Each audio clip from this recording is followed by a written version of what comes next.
He talked to me on Facebook about his daughter and grandson living in Lexington. Hello, hello, hello. Welcome, party people. I'm your host with the most tonight, Superfly Johnny Lee of the Rinky Dink Bullshit Podcast. And tonight, for episode 17, we got two prestigious guests inside the house. We got KWF's very own J.R. Roc. In the house. How you people doing? And we got one of the most legendary figures in professional wrestling here in Kentucky. Many of you know him. Many of you want to be him. We got Dale Bass. Finally made it into the building. That's right, brother. Better late than never, Dale. And so many people tell me that, oh, your name is mentioned. You need to come. Oh, yeah. We're always on here definitely do. talking mad trash about you every chance we get, Dale. When we do MWA, you got to be here for that. Yeah, we definitely got to get you there for that. You've been around so long, Dale, you should be here for every promotion they do a show on. You've got all the dirt on all of them. Just about everybody. You bring in that big vault of wrestling cards and stuff that you got from the past 50 years, you got it all. Exactly. Every show I'm part of, I always kept the results. So I have folders set up at home in this big filing cabinet underneath the name of the promotion. You open it up, and there they are from the first show all the way till, anytime I'm at a show, I record down the results. And that's from the mid-'70s till now. Hell yeah. Yeah, I'm still doing it. An archive, a huge archive. Also, the only wrestler to have the license with 001 on it. Dale Bass. And the fact they tried to take it from you whenever they had a new commission come in. That's so dumb that they changed everybody's license numbers. All those old guys that still use the same old number we had before. Exactly. Well, when Jack Kearns was the athletic commissioner and I went to work with him there at the athletic commission, one of the things he did is he seen to it that I had a easy number. So at the beginning of 1999, possibly. Not a whole lot of people around in business still that were here when Jack Kearns was in office. I mean, I was, you were, Terry England, but not a whole lot. Yeah. That's right. And, how many of that list is still getting in the ring? I mean, you're not really planning on getting in the ring anymore. Jimmy isn't. Terry England we're all isn't. Retired. Cody isn't. Stan Sierra, he was probably around Jack Kearns was. Yep. And he's still wrestling. Bobby Blade's watching. Well, he's watching. He was in the ring at Adrian's. He cut a promo on that Battle Royal and then got out and about had a heart attack. Oh, he did. He said they took a sip of it like he always does, and right before the match, before he got inside the ring, he drunk it all down, gets out of the ring, cuts the promo. He peed his pants. About did it. And then when he got back to commentary, he's doing the commentary like usual, but then he turns around to Aaron like this with wide eyes, and Aaron looks like turns out the microphone and the headphones like, "Are you okay?" And he about had a heart attack for real. That bear. There are two different bears that were floating around Kentucky. Yeah. And the owner-trainer of the bears, I knew him. I knew them. And sometimes I'd go to county fairs and I'd be the referee for the bear against the people thing. Nice. So cool. During the time I was there, he told me the trick. Bears have no shoulders like this. Yeah. They have a spine. So when you throw a bear down on his back, he's going to flop to one side or another. You can't pin a bear. Yeah. So the only thing you can do is you got to straddle them really close. Grab a hold of them, and try to balance them on the center of their spine and just hold it there to make it look like you pinned the bear. That's right. All right. Tracy Smothers did it. And God bless his soul. Another name that comes up on this podcast many times, as it should.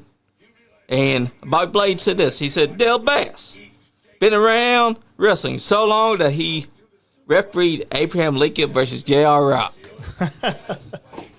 I haven't been around that long. Maybe Bobby Blade versus Abraham Lincoln. Hey, maybe Scott Diamond fought Abraham Lincoln and Bobby Blade's just forgotten who it was. Cause that could be true. Well, I was around when Bobby Blade, of course I was around when Bobby Blade started. But wait, we got a call. All right, call on in, peeps. Who's there? Who's on the line? Hello? Hey, I'm downstairs. Oh, Can someone run down there and get that man? He's about to join us tonight. He's about ready to Be pee money. his pants. Yep. Dale Be money. Bass is on the way. Dale Bass come down there and greet you. You know, not many people get Dale Bass to come down there and greet him, you know. I gotta let him in. He's coming, brother. All right. But yeah, guys, tonight is all about J.R. Roc, Dale Bass, and about a promotion that's happening this week. Yes, sir. The Friday the 23rd will be the KWF's first show. It's an impromptu show. We hadn't started planning on running until September, but the Thornhill Education Center and the Wanda Robinson Joyce Foundation, that are two of our partners in Frankfurt, came to us, said we're having a community block party.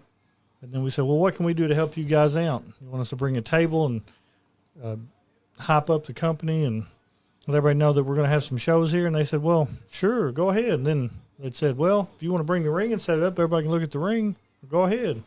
That's right. So we decided, why don't we just go ahead and have a show? Hell yeah. So I started messaging people and see who'd want to come out and be part of this charity benefit for the block party in the community. And we got a pretty good lineup for the show set up, so I think it's going to be a good time for That's everybody. what I'm talking about, because I always know that KWF's going to be doing good. That's one of the reasons why when I saw the name, I saw the logo that y'all had. Whew, that had me on fire. Well, it came to my attention that we're not the original KWF. This dude posted the other day about KWF getting ready to open up, and I guess him and Aiden Blackheart and Shane Mercer used to wrestle in the backyard at KWF. Yeah. And he was putting us over, and I talked to him online a little bit, and so I guess we're carrying on that legacy Heck of the yeah. KWF name. But at the same time, I think that also, y'all are doing great. Also, Jennifer Lynn, who's also co-promoter of that promotion, is tuning in right now. She's watching. Hey, Jenny. Hey, Luna. Cody Matthews is going to be calling in a little later on. He was supposed to be here with us tonight. He couldn't make it, but thanks for joining us, B-Money. Glad to be here. How's it going? Good. How are you doing, brother? Good. How are you? So, we got the block party going on this Friday night. 5 to 8 p.m. Admission is free. There'll be free food and drinks for everybody. We'll have a merchandise table. You can get KWF swag, all kinds of T-shirts. We have lucha mask, all kinds of stuff for sale. I'm digging that shirt. Thank you. There's going to be so many chairs already put out. Yep. Hopefully there'll be more people coming than chairs. So if you can, bring a chair and keep it in your car just in case you need it. Yep, this Exactly. is an outdoor event. We'll be set up on the basketball court. There'll be a bunch of different booths from just different places around the community set up, just having a good time. So everybody come out and enjoy. That's the way to do it, because I have a feeling that this is going to be a great company. Y'all don't want to miss this. Nope, it's going to be a good time. So And on the TV, we're watching some old school wrestling, too, We're that you were watching- part of. Yes, we're watching the old episode of HCW Power Pro Wrestling that Showtime Sean Christopher and myself worked at this company back in the day. This is probably 2007, 8, 9, 10, somewhere in that area. Where did run at? Like, what area? Speaking about Sean Christopher, Southeastern, Southern Kentucky. This was filmed at Stinnett, Kentucky, at their little community center. And we did like Hazard and those kind of areas. Harlem, Combs, Knox County, yeah. Barberville. I remember working Barberville for him there. When he first started, I was there from day one, and the main event of that night, on the very first night, was take down the ropes and put up barbed wire all the way around. For some reason, he wanted to have a barbed wire main event. And on the day of the show, just hours before the show was supposed to start, he and I are running around town trying to find a spool of barbed wire. Woo. Well, it was called Hardcore Championship Wrestling. Yep, HCW. That is true. It was called Hardcore Championship Wrestling. You got to have a barbed wire rope match. What do you think the most hardcore thing you've ever done is? What do you? Oh, I've done cage matches, strap matches, chain matches, bull rope matches, tables matches, Fozo Fury, Fozo Funhouse matches with weapons. casket matches. I done a bunch of that stuff, but no like death matches or anything like that. But he has one of the best trademarks that there is, the strap. That strap. That final strap match with Stancier was something special. One of many. I've had a ton of strap matches over the years. Exactly. And every time I see you wrestle, it looked like you were a spring chicken. when you talk about retire, I was like, but this man can still go. That's what everybody keeps saying. Why are you retiring? Why are you retiring? It's not about spring chicken. Being able to still go. It's about the recovery after the go is the problem. Yeah, that's true. Because once that adrenaline wears off, that's when you're like, oh, man, why did I put my body through that? Yeah, it's fun while you're out there, but the next day it's not so much fun. Yeah. And then it turns into the whole next week and then a week and a half recovery time. Yep. And then you start realizing, maybe I should have not accepted that match after all, because now I can't get up. Yeah, exactly. Good thing wrestling doesn't look like this anymore. As far as the people showing up and climbing in the ring. What year would you say this is? 2009, 2010, probably. The gear has upgraded since. It has. Hey, I still see a lot of people wearing those pleather shorts and singlets. Yeah. That's true, Dale. There has been a lot of them that do not invest in their gear. Now, if you see me wrestling in this video, you'll see something that you probably haven't seen. You'll see me wearing wrestling boots and long wrestling tights. No kilt. This is pre-kilt. Heck yeah. That just shows that back then you want to invest in yourself. So you bought yourself actual wrestling gear, boots, tights. He'll look like that on Friday. Yep. The guy in the gold robe, Showtime Sean Christopher, will I look like that. exactly like that at the Block Party Bash. That's the way it should be. Because look at him compared to the other guy. That looks like a wrestler right there inside the gold. Wait till he takes the robe off and you see that championship belt he's wearing. Nice. But he'll probably have that same robe. He's always I had don't stuff know. like that. That's Old a- robes. That's the way he should do it. Bring it back for KWF this Friday. That's a beautiful title around his waist. That's the HCW Heavyweight Championship. Heck yeah. Look at that's a wrestler right there. Look at him compared to the other guy. That's a wrestler. He's got the knee pads. He's got the boots.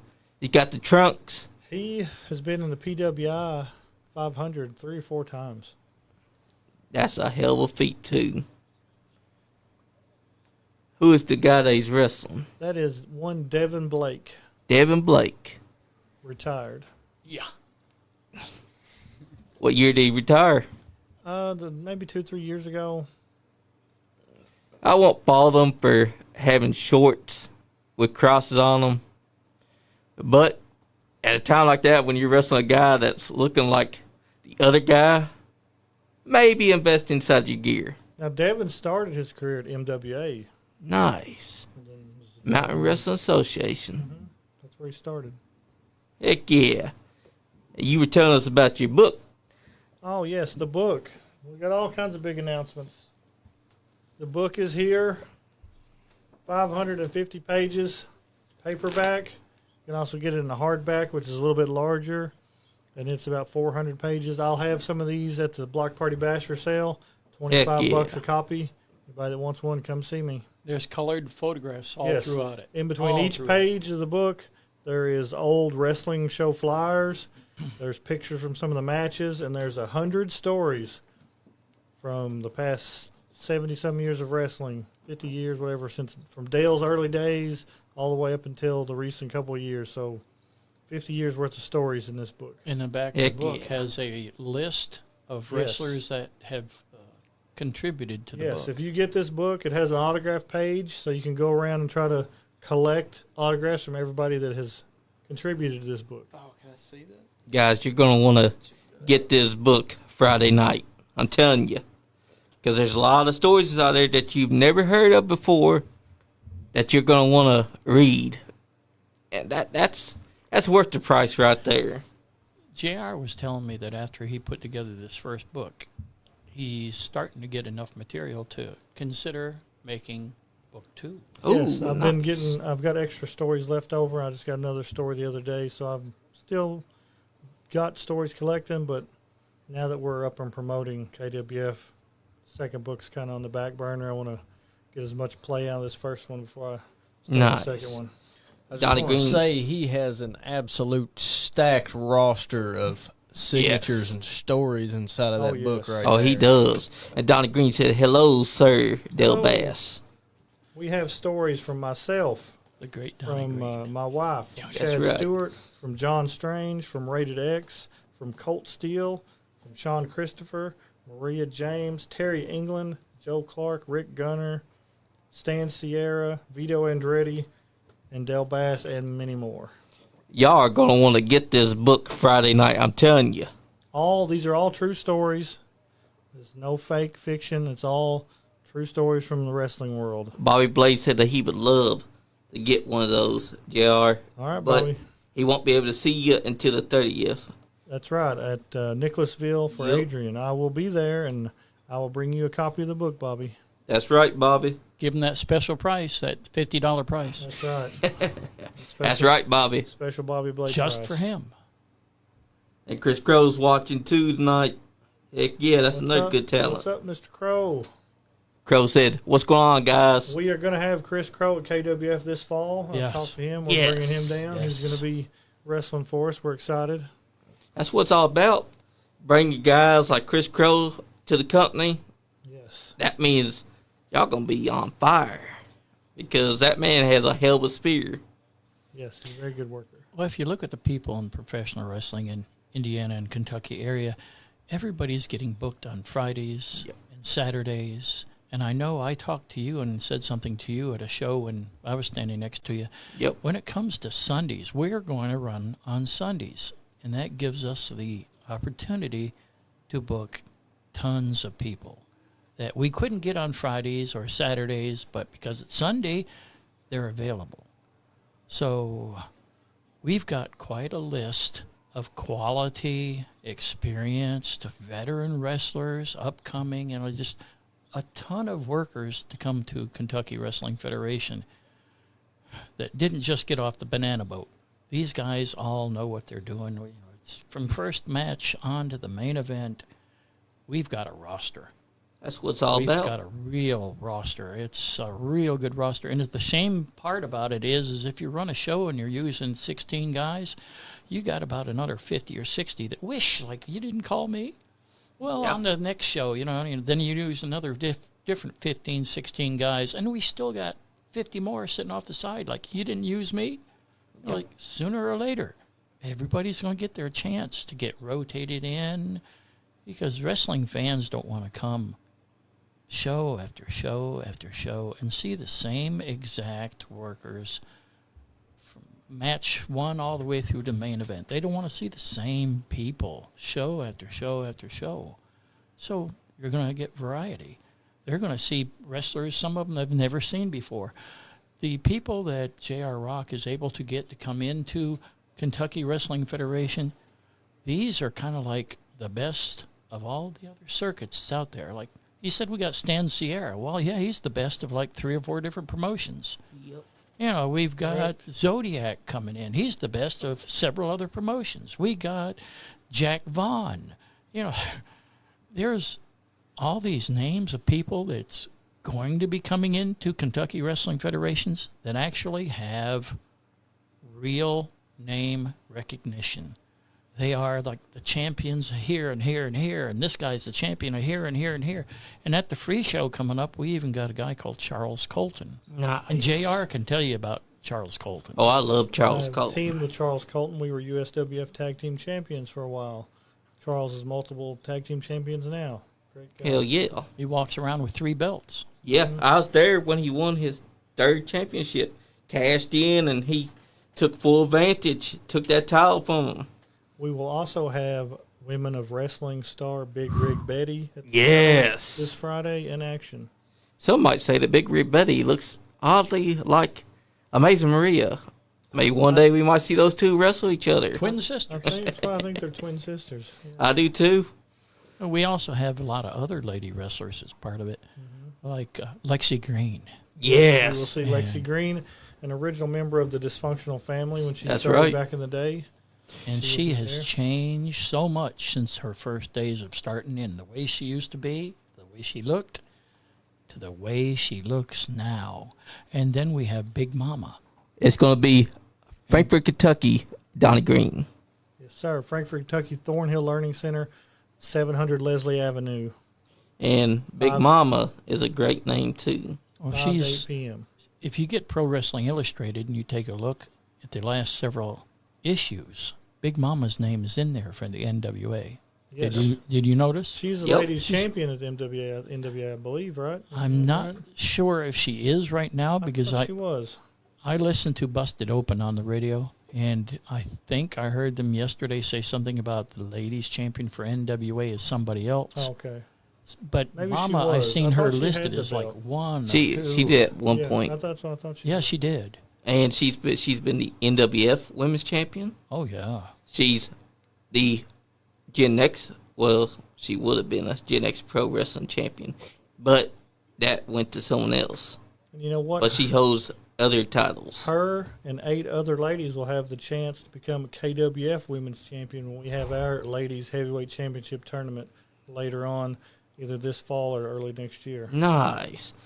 See, guys, you got a lot to look forward to because KWF isn't just a name. It's already thought out. It's already perfectly planned. I can't wait to see what they do. Well, we thought about the very first show we're doing on September the 7th. So of all the men that's in there, we're also going to see to it we have a ladies match. Yep. But then when the second show takes place 1 month later, it's going to be a totally different group of men on the card and 2 other ladies. Third show, possibly the tournament, men's tournament. Fourth show, back to having men wrestlers on there with different lady wrestlers. Fifth show, different lady wrestlers. The first 3 shows we're having this fall in September, October, November will be 3 rounds of the 16-man KWF Heavyweight Championship Tournament. Show 1 will be the first side of the bracket. Show 2 will be the second side of the bracket. And Show 3 will be the final part of the bracket. Nice. To crown a champion. And B Money, Don Green said, you could have a chance to be a women's champion. Yeah, he could probably be trained and ready to go for the women's tournament. Donnie Green, shut your old ass up. I'm tired of you, man. But that sounds great, too. Y'all already got everything thought out. Yes. Which is something that a lot of other promotions that start out don't even think about. Yes. And now, if you can't make it to our shows, we will have our KWF YouTube channel that you can watch the highlights of our shows. It'll be interviews, highlights from all the matches, and it'll have one complete match. And if you can't get on the YouTube channel, watch it. We will also have television in the northern Kentucky area on 2 different cable providers, plus Amazon Fire streaming and Roku streaming with an app for KWF television. Heck yeah. This is in the works, and if anybody knows anything about it, Yep, it's J.R. Rock. So we're going to have television in northern Kentucky. I'm working on getting us a television deal in Lexington and Frankfort, Kentucky as well. So we're going to have a local, it's just local public access, but people will be able to get to it on local cable channels and streaming. So we got that in the works. That's what's up. That's what Lexington's needed in a while, too, to see some good old wrestling from local wrestling. Yes. And that's what Frankfort, Kentucky's going to be bringing us. Well, years ago when we had BBW, Battered Bone Wrestling, and that was me and Joe Bailey putting that together with all the talent that we had. For the 8 years that I was there and running it, we were announcing it as we are the Major League of Professional Wrestling now running the state of Kentucky. We had more county fairs than all the other promotions put together. We were running everywhere. And I stayed with it for 8 years, and then when I left, the promotion folded up about 3 or 4 months afterward. So I'm looking at this Kentucky Wrestling Federation with what he's putting into it, with what I'm putting into it, and the knowledge of all the things that have worked in the past everywhere and failed everywhere. Yeah. We're looking at the KWF, thinking that we really stand a chance of making this something special. Just not another circuit that's opening up and it's going to run shows and we're going to be in Frankfurt. We're looking at it as we stand a chance of really making this a major promotion to where everybody in the state of Kentucky, all the other wrestling organizations and wrestlers, if they're going to stop and think, who's the best circuit? Oh, Sundays, up there in Frankfurt. That's KWF. They've got the greatest belts. We're going to have I've got a Mike Samples monster ring that we use, and all the other nitty-gritty things that you need to have, all the other added in things, the positive things that I can think of that need to go into a promotion, and what JR and I are trying to put in there, it's going to be, hopefully, quality from start to finish for every little thing you can think of, from the concession stand to the photo table, what we're going to have on the photo table, how we advertise, where we advertise, the quality of the wrestlers, male, female, referees, the quality of everything we have is going to be top notch. That's right. No secondary crap, nothing. We don't want to give any kind of indication to anybody that we aren't the best circuit out there. We might not be running in towns all over the state of Kentucky, but when it comes to who's going to have the best promotion, the prettiest show, it's got their act together, it's going to be Frankfurt. That's right. And that's the good thing about having a good promotion. We don't have to run at all these towns all over the state. If we're really good and doing really good, the people will come to us. That's what we're really hoping for. I see Jacob Ratliff comment in the feature. What's up, Jacob? And he said, what's up, Dale? Jacob will be there on the 23rd as well at the Block Party Bash. Another great one. You all get to see something that I totally do not see from the angle that I am at. We got the chat. We got the down low over here to chat. So that's what you all are looking at. Yeah. People chatting in the chat stream. Jacob Ratliff is saying, what's up, Dale? I spoke to Jacob Ratliff, I guess, on one of the last shows that I went to. He was there. Prime 15 of EWI, I think it was. Was it the Denver? Friday after the Friday before last week? You just confused him. You should have just said Elite Wrestling Alliance. Yeah, I should have. Well, I was talking to Ratliff, and I was telling him, because I was there when he first walked in the door where he started his training, and I saw what he went through and the worker that he was, what he did in the ring. I saw that. And then he disappeared, and I went my way, he went his way, and then I came across him again. And I told him when I saw him wrestling in the ring, like, what in the world happened to you? Where did you go? Where did you learn to do what you're doing out there now? You are so much better now than you were before. Where'd you learn all this stuff? And he was telling me he had to go out of state. And he had to learn from different promotions. And I said, yeah, I mean, you are definitely way better now than you were when I last saw you. He impresses me every time I see him out there wrestling. Every time I see him, he's got a new move that he does. Like he started doing a high kick recently. He kicked some guy's head, and I was like, oh, damn. Because he's gotten even better at that. I agree. Donnie Green said he wishes both luck, Dale, especially you. You've got smarts for the business. Thanks, Donnie. We appreciate that. That's right. Because he's right. You do got experience, and so does J.R. Rock. Hopefully pretty soon I'm going to have B Money in the ring training, getting him ready to go. Heck yeah. B Money. Is that what you're seeing here? Yep. This is the chat right here. Yeah, I've been in the gym the past couple weeks. I've kind of gotten.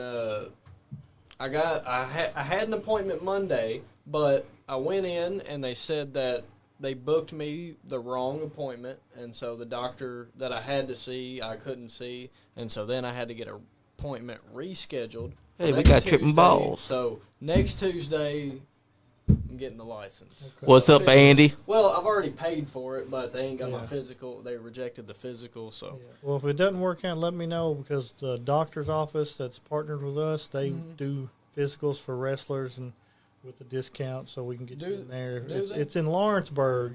You can go there, but they can hook you up. I got you. That's Shout right. out to VIP Community Health, one of our sponsors. Thank you very much. Great for the people. support. Why does this look familiar to me? It's Old School Wrestling. I'm assuming Jamie Phillips, Old School Wrestling. I don't know. Do you remember where? I have no idea. This looks so familiar to me, and I just can't Hardin, place Kentucky. Yeah, it's Jamie Phillips, Old School Wrestling it. Okay. from 2000. We got Tripping Balls watching us right now, too. Well, he was at the Elite Wrestling Alliance the other day. Yep. And Hopefully, I can also get Donnie Green's old ass out of retirement and maybe manage me. heck yeah. I mean, Donnie Green, I believe that he could do it. He's got the voice for it. Hell, he came in here and he put that picture up there to remind everyone that he was an MWA champion at one point. Yes, sir. And that's why Barry broke his leg, because Donnie Green was about to break him from breaking the record for the longest title reign. He's like, nope, can't have that. Tuffy Jr.'s calling me. All right. Heck what's he yeah. up to? Should he? You think he should call Tell the? him to call the hotline. Yeah. He should call this. Tell him to call 859-684-9535. I talked to Tuffy. I told him to come down to the show on Friday if he was available. 9535. He said if he didn't have to work, he was going to come down and check the show out. Heck yeah. Because Tuffy, I feel like Tuffy wants to get back into it. A little. Could. It feels like it feels like that itch is getting back to him, because the last time I saw him, he's like, "Nah, don't want to do it no more." But then I've been seeing him come to the shows, and it feels like Tuffy wants to get back in. He wants to show these younger guys how it's done. Physically, he could. Yeah. But the way Tuffy is, the way he's made up, if he gets in the ring, there's going to be a lot of people he's going to hurt in the ring.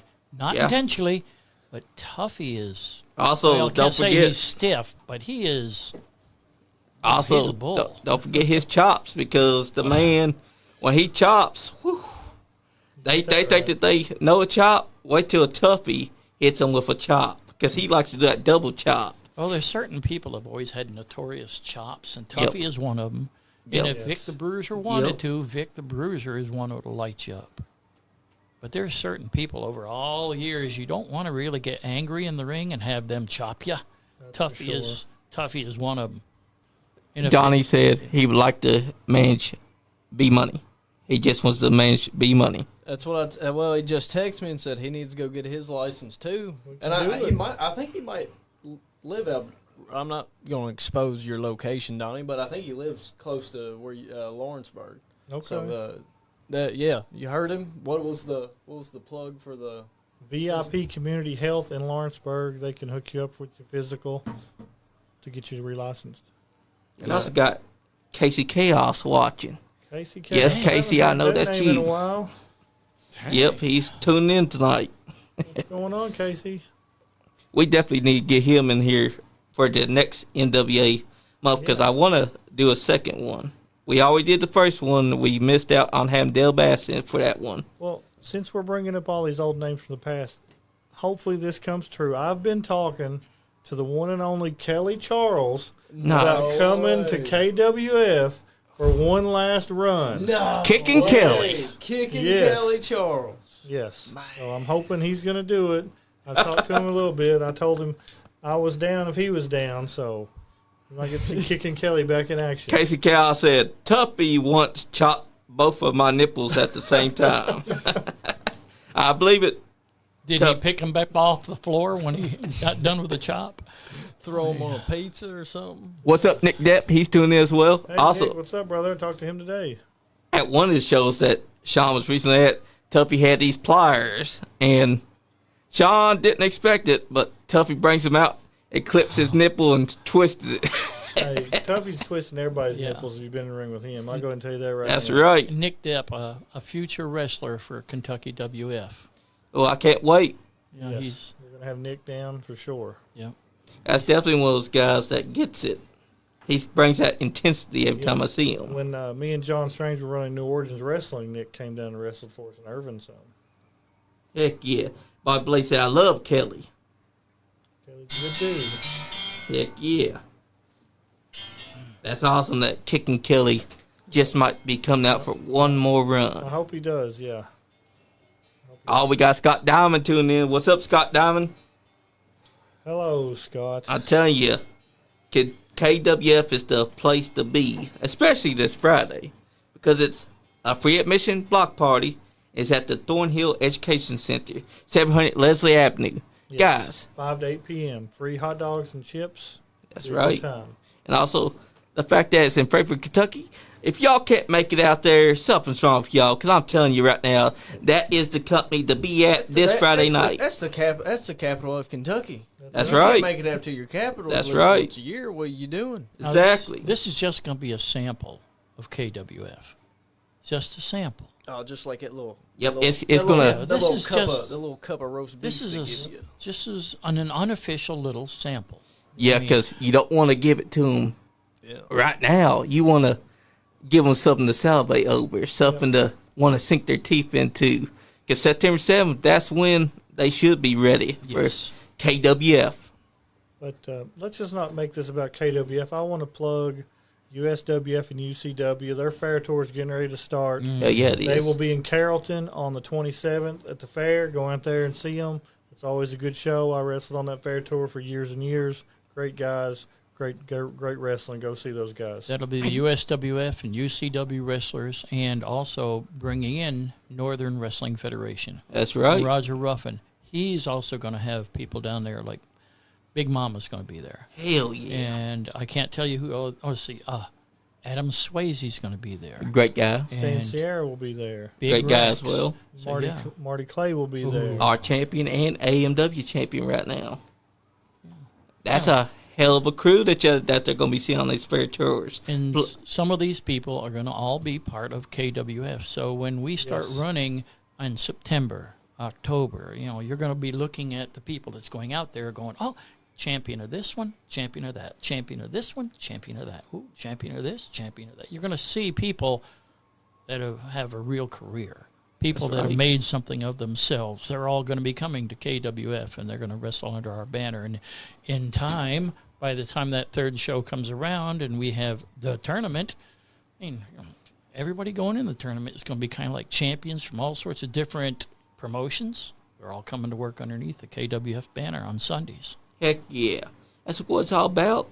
That gives people more to want to see September 7th, October, November, December. Ooh. Guys, y'all want to check this out.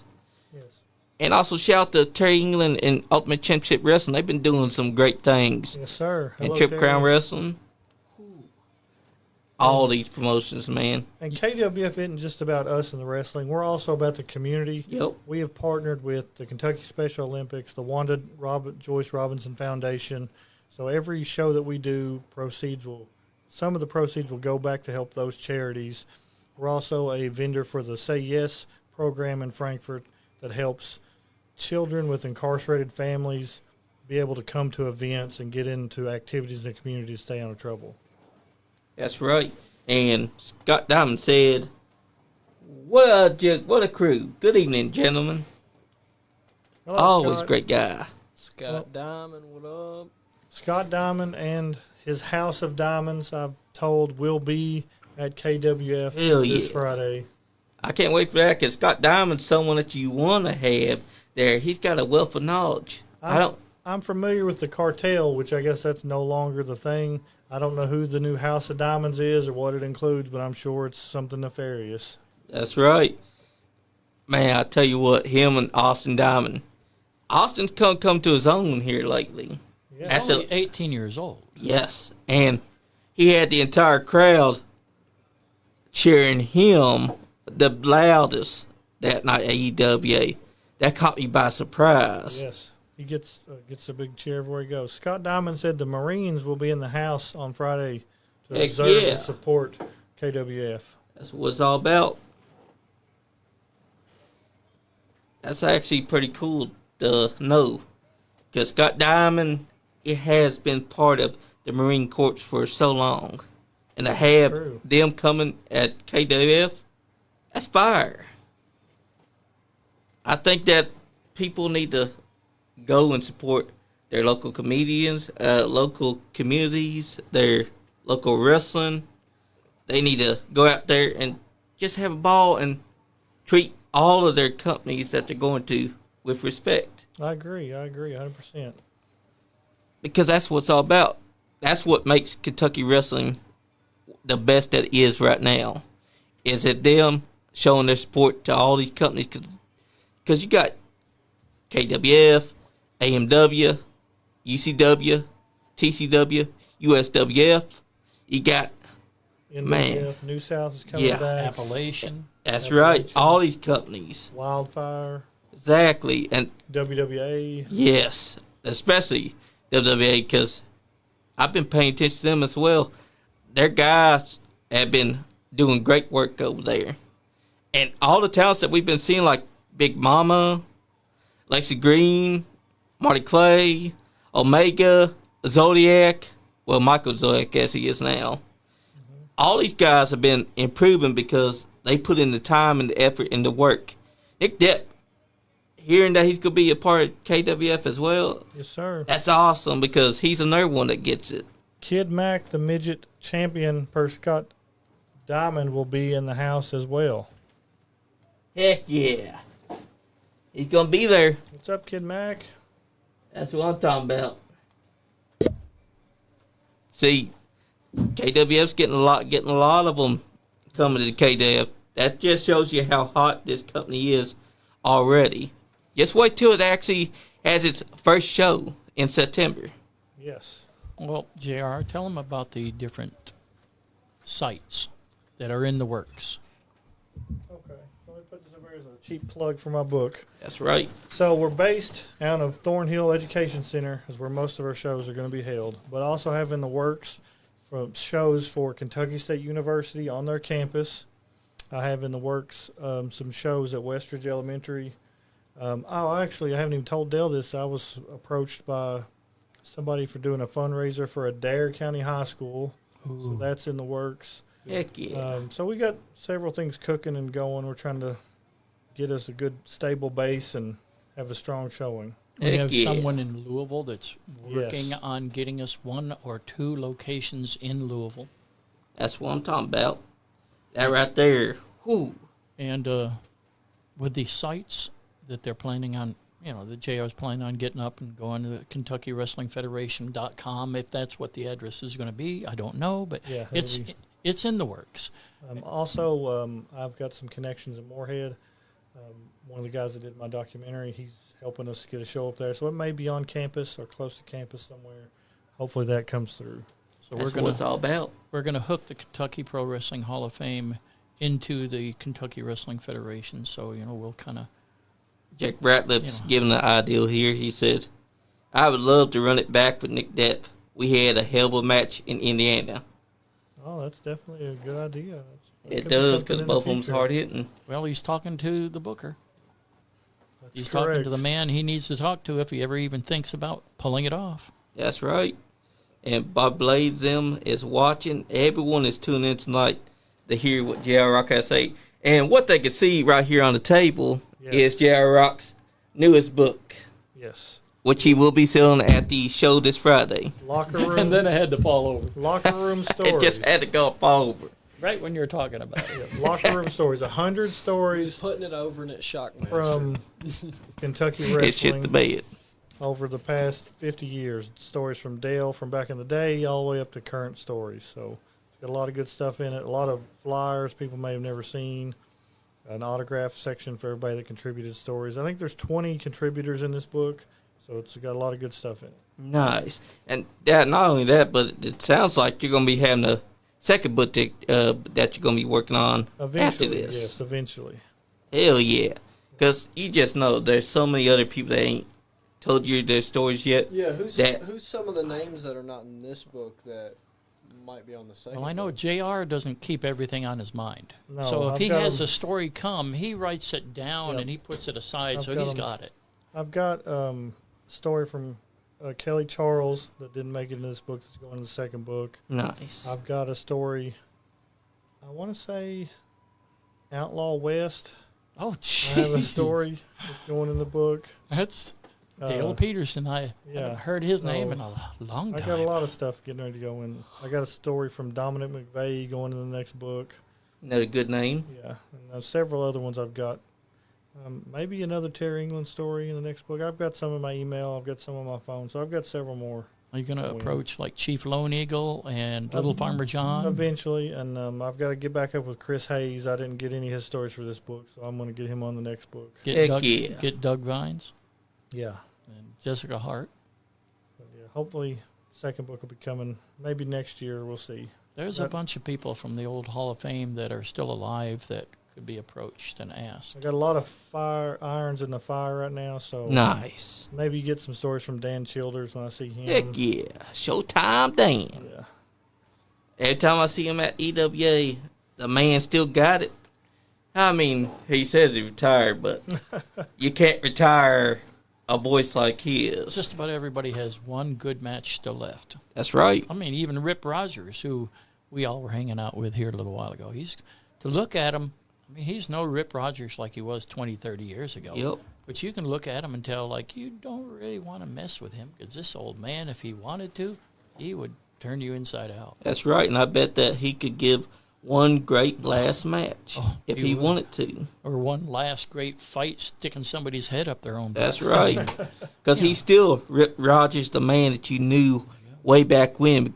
Even though he's aged, he still looks like he could whoop your ass if you stared at him the wrong way. You know, he's responsible for over 70 people that went through OVW when he was there as a trainer. He's responsible for 70 people at least that have gone on to the WWE and have made a name. Some are still there today. Some are big household names constantly, but he's put 70 of his trainees into the WWE. And then you got to think, how many has he sent to WCW or, TNA? And then you have to think, well, there's got to be 30 or 40 more names of people that didn't go in the WWE, but they went the other direction. And he's responsible for their careers, too. So, he's probably got at least 100 people that went through and he trained and is up there. And he's still training them. He's still doing seminars. He's still giving people advice. There's no telling how many more that he's done that we don't know about right now. Well, he's available to do more seminars. If there's any promotions out there that would like to have Rip Rogers show on up and do a seminar, approach him. I'd say it's a 99% chance if you're really wanting to do it, approach him, he'll do it. That's right. He'll even do it even if the building lights go out, because he was still doing a seminar back in New South. It was 2023. The lights went out due to flooding. Rip Rogers did not care. He gave that seminar and he taught them. He was just showing, hey, just because the lights are out doesn't mean that I'm going to stop. So you better get your ass in gear and start doing what I tell you to do. Because he was letting them show him how they can do it. He's letting them get inside there, do headlocks and everything. He's telling them what they need to do, what they can't do, what they shouldn't do. It was amazing to see. It just shows that Rip Rogers hasn't lost a step. No, he really hasn't. Last time I talked with Rip, he asked me what I'm trying to do, and he says, "Are you trying to look like me?" And I said, "Well, I can never look like you. I might try to get my hair that long and like that, but I'll never look like you." That's right. Indiana bodybuilding, taking titles and bodybuilding and everything. I mean, he's somebody. He's really somebody. College athlete, high school superstar. Then chose pro wrestling, and he made it. He made it to all the big circuits and to Japan and Europe, and Rip is somebody. Hey, Dale, he didn't choose pro wrestling. Pro wrestling chose him. I don't know. That's true. That's how it works. I don't know who brought him in, but he told me at one time when I was seeing him, and I said something to him about Rip, and he says, "You know me from before." I said, "I do." He says, "Yeah, we worked together before I was Rip Rogers." Really? Oh, Disco Kid. Disco Kid, yeah, back there in Georgetown, Dale Man days, he first showed on up as Disco Kid, and I forgot about him, the way he looked. But then he came in as Hustler Rip Rogers with blonde hair, and that's the way we all know him now. How did he That look was as awesome, the Disco yeah. Kid? Hmm? How did he look as the Disco Kid? Brown hair.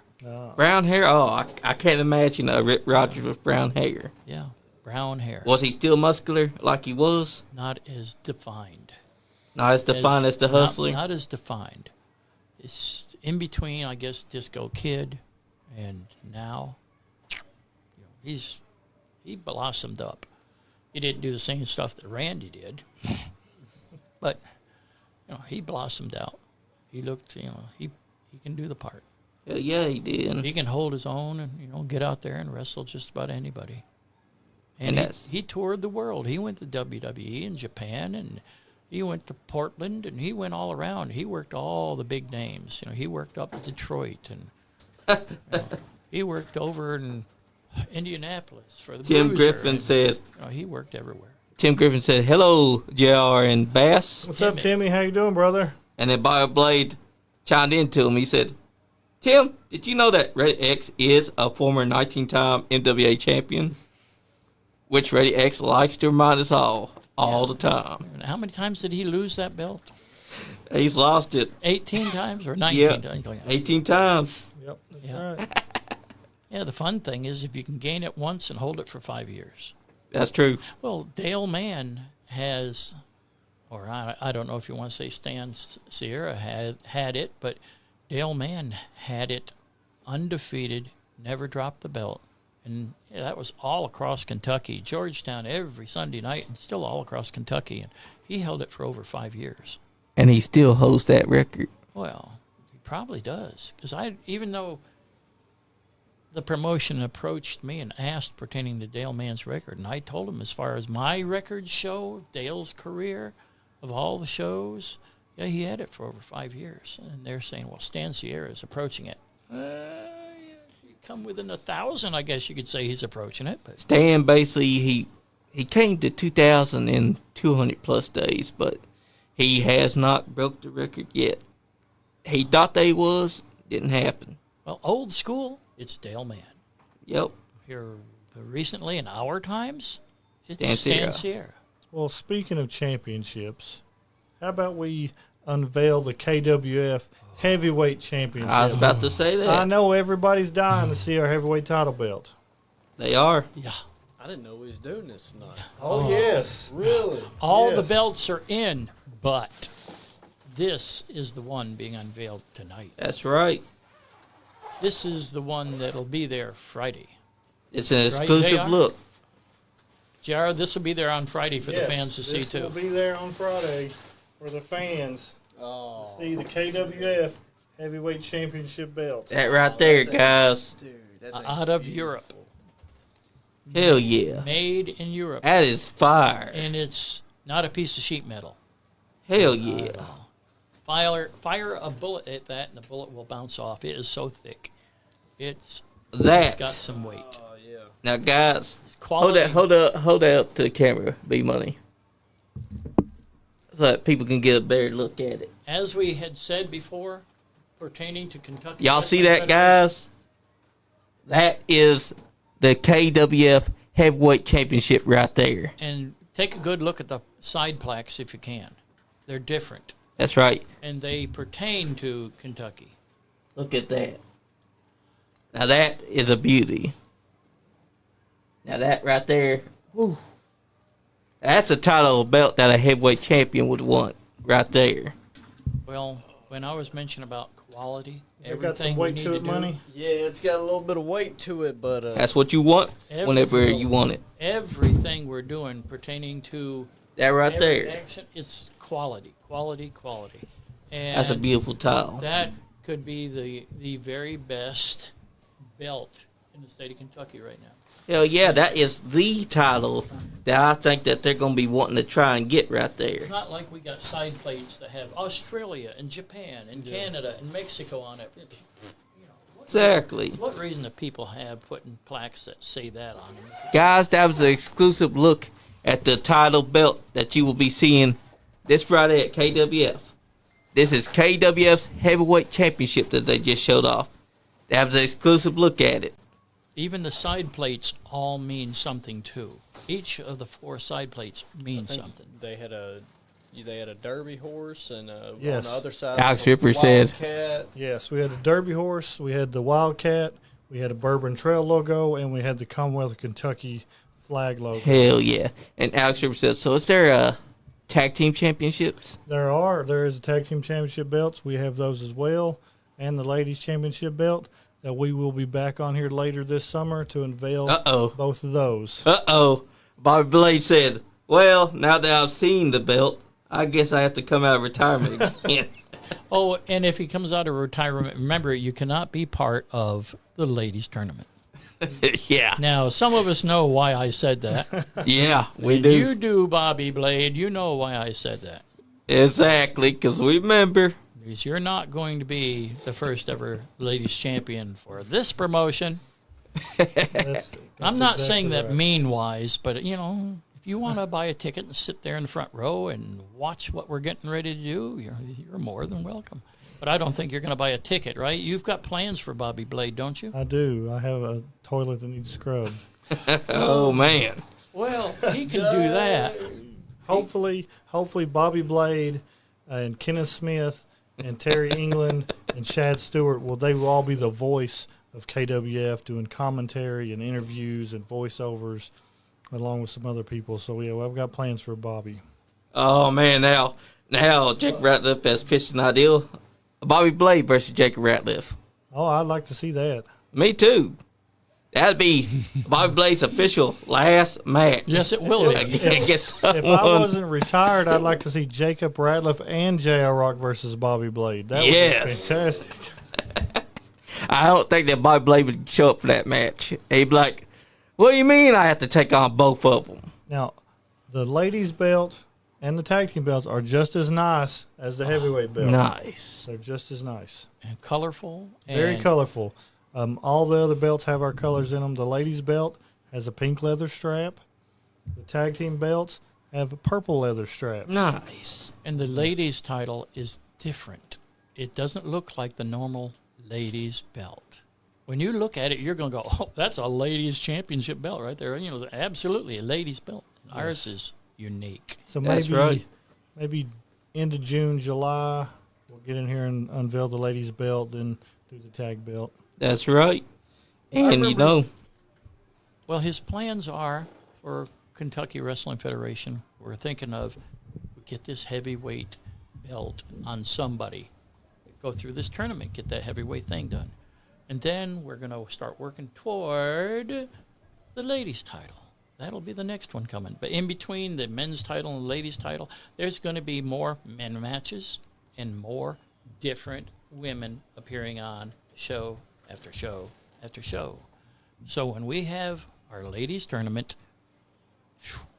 that'll be an all-ladies show. The only males that'll be out there will be the referee. heck yeah. And we're also going to have a tag team tournament, but it's going to be done King of the Ring style. There'll be one match on each show every month until we get down to the finals of the tag team tournament, and that'll be the main event of that show to crown the tag team champions. Also, I think tournament style is badass. Like, I loved, old wrestling tournaments, but also, going back to, like, Pride, like, early martial arts days, too, which is really cool. And we're trying to get the best of the wrestlers in Kentucky to come in and want to wrestle for that belt. Now, if you saw that belt, would you want to be the person wearing that belt to the ring? Oh, absolutely. I will be the one wearing it to the ring. Hey, those are some pretty big words now. We have to have somebody take it to the ring to give to the guy, right? Yeah. Yeah. Hey. I think, JR, you told me that you've got special plans on how the heavyweight belt is going to be presented. Yes. I haven't even told him yet, but I'll go ahead and announce it now. Should you? Sure, why not? Okay. My plan is to have the winner of the tournament be presented the belt by Kentucky Hall of Famer Rated X. I want him at the show to be the presenter of the championship belt to our first champion. That's awesome. So if you're watching, X, I'm asking. We want you to come and be the presenter of our heavyweight championship. That's right, X. I see Alex Ripper like this. Alex Ripper will be in Frankfurt Friday. What's up, Alex? On the That's 23rd. right. He loves that title belt that he just saw. So it'll be at the merchandise table, so everybody can come up and get a good look at it in person. Don't touch it. Just You look better at not it. touch it, or B Money's gonna break your arm if he's there. I will have my leather strap there. So It'll if you probably touch be the Jen. belt, you get to touch that. Jen or Luna will break their arm. Yes, they'll be Yes. to get the merchandise table with them. There will be people on the 23rd that know when they show up and they're there that they are performing for the very first time in front of the eyes of the person that's going to possibly ever book them back again. Hell yeah. So, some of the people coming, they realize, it's just not a match. This is an audition. That's they what wanna it's be all part. about. That's the way to do it, though. There's 4 or 5 names on there of people. JR gave me a couple names today, and I've never heard of them. Don't know who they are. But he told me what music they have, so I went out and got their music, and I don't know a thing about these people. I would know him if he walked in the door right now, and I thought he was the garbage man emptying a bucket. That's right. But I'll go ahead and release some names of the people that's going to be there on Friday, and everybody can tell me if they think they're interested. You will see Jacob Ratliff in action on Good Friday. name. You will see Maximo Suave Oh, I in can't wait for that action on one. Friday. You will see Cash Jackson in action Good on one. Friday. You will see Tyler Logan in action on Mr. Friday. Conceited himself. do you know Yes. him? Yep, I do. Where's he out of? Mr. Conceited, he's here. What circuit? I'm trying to remember because the circuit that he was out of that I saw him in was Frankfort, Kentucky for KEPW. He's wrestled there. He's wrestled for Mike Murphy. And he's wrestled for TCW. He's wrestled for RIPW. So that'll be the first time I've ever seen him. Yep, it'll be I- your first I don't- time. And who else is also on there? Marvelous Marcus Johnson Oh, yeah. will be in the house. Yeah. Now, you should know him definitely because that man's been at UCW, TCW. He was at the Confirming Super Show earlier this year. Yes. Alex Ripper will be there. Austin Diamond will be there. Frank the Tank will be there. Nice names. And Showtime Sean Christopher will be there. Hell yeah. And amazing. Yes. Amazing Maria. will Can't be wait for that. there. Definitely got to have Mason Rhea because And she's got a wealth of knowledge. And you- this is just the talent that we're bringing in for the free community show to give them a glimpse of what we're trying to put together to bring this fall. And they know coming in, they're not getting paid for this. They know they're coming in to perform and to go out and meet the fans, And help Yep. the community wrestling, out. yeah.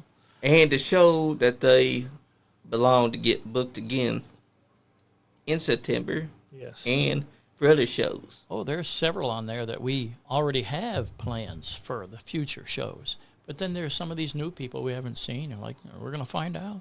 Yeah, they're going to have to prove themselves. Yeah. And that's the best way to do it. I mean, I don't know if they're 160 pounds or if they're 260 pounds. 5'6" or 6'6". Tyler Logan, you haven't seen him. I've wrestled him.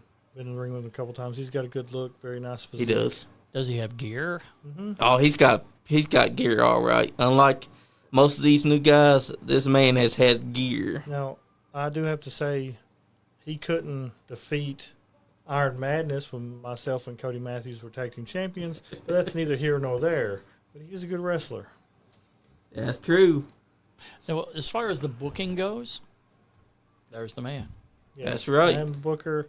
Anybody interested in coming to work for KWF, find me on Facebook. Talk to somebody in the locker room you're with. More than likely, they're going to know me or know how to get in touch with me. And they're going to everybody's going to point to JR. That's right. JR Because has JR the final has word good on who is on all these shows. We might talk about it. He and Jen and I might talk about what we kind of, got thinking, and we talk about it. But when it comes right on down to it, the person that's going to make the final decision is going to be JR. That's right. His name is on the license and bond. Is Jen's name on there? Just mine. That's what I thought. So if push comes to shove and the athletic commission finds they want to have a fit over anything or everything, they don't come to me or Jen, they're going to come to him. I tried Yep. to get her on there, but she wanted it to be all my fault if it blows up. So just me. I'm the Bobby fall- Green said. I'm the fall guy. Bobby Green said, "Can I work?" If your license is active, Bobby, you sure can, brother. Well, I don't know. Can he work? Oh, Dale. Oh, Dale. Dale. Well, I mean, I mean- I didn't mean to make it sound like it was a shot against Bobby. I just For a little levity here, that's why. I mean, just the way they said it, this was a perfect opportunity to throw a little levity into it. Yep, we'll get That's you true. in there. Bobby, come on down. You booked me when you were booking for WCCW. I got no problem booking you, brother. Heck yeah. Plus, I'm There's- old too, Bobby. It's okay. and there's nothing wrong with having a legend on the card because not only are they getting to work, but they're also getting that legend's experience No. because they're on his lane tree. You know, the Bobby is messaging us. No, I don't think I've ever got to work Bobby one-on-one. I've worked Donnie. I've worked Rooster. I've had Lexi in my corner. I've worked CJ. I don't think I've ever got to work Bobby. Man, that was a missed opportunity. Yeah. Well, the show is going to be this coming Friday, Yes. and it's going to be from 5 to 8. The Athletic Commission is what, a mile down the road? Yes. So the Athletic Commission may be there. It's our first show. Their office just a mile down the road, so they'll probably be in the house to see how it's going to go. Come and watch. Be impressed, because that's what we're going to aim to do. We're going to impress everybody we can from the very first moment. So if the Athletic Commission even thinks about it, if somebody wants to, call them up and tell them, go down and check out this Renegade Circuit, right. Kentucky Wrestling Federation, see what we're kind of pulling off. All they gotta do is just come down, check us out, see what we got. all they gotta do is tell a friend, tell anybody that can listen, have them come out and check out the show. JR has got 25 plus years in the business. He's written books. He's got a book on wrestling. We have probably the greatest 4 belts in Kentucky. Only one of them is being seen right now. These things I'll take that. These things are not sheet metal little belts that mean nothing. These are real belts that, you know, even people in WWE would look at these belts and go, ooh, these are real belts. Everything we're doing, we want our ring. This is not going to be our ring on Friday. Our ring, we're still working on it. Heck yeah. And when our ring is unveiled, you're going to see something nice all the way around. It's my wrestling ring from years ago that I got from Monster Rings from Mike Samples. So it's one of those super quality rings. That's what I'm But talking it's about. going to be geared up to look like Kentucky Wrestling Federation. It's going to represent us along with all the other stuff we're going to do. But we're not going to have it ready until September. We've got, 4 months? By the time 4 months comes, the ring's going to be done, the skirts, the this, the that, the entranceway, you know, everything we're going to do is going to be top quality. So if the Athletic Commission wants to come, please come. Check That's us right. out. Now, speaking of that, I would like to say a big thank you to EWA for letting me borrow one of their rings for this event. Since ours is not ready, I really appreciate it. And thank you. And earlier we were giving you a little bit of who's going to be there and who's not going to be there. We have a special singles one-on-one match with Charles Colton versus Ethan Heyer. Nice. That's going to be a hell of a match. I'm telling you, Ethan Heyer is one of those guys that has impressed me everywhere I've seen him. I've seen him at Grindhouse. I've seen him at OVW when he was... That's the first place I saw him was OVW. Him and Joe Mack. I thought for sure that this man was a 7-foot tall giant going up against Joe Mack. And Joe Mack chokeslammed him. I was like, oh, my God. I mean, That's kind of my joke with him. he's working about half a dozen different wrestling promotions, Kentucky and Indiana. Yep. And then Colton, you know, In he's Tennessee, walking around with 3 belts right now. I saw Ethan doing a show somewhere in Nashville, like a bar or something. It looked Yeah. pretty good, yeah. And he's Heck all yeah. over the place. But he's so small.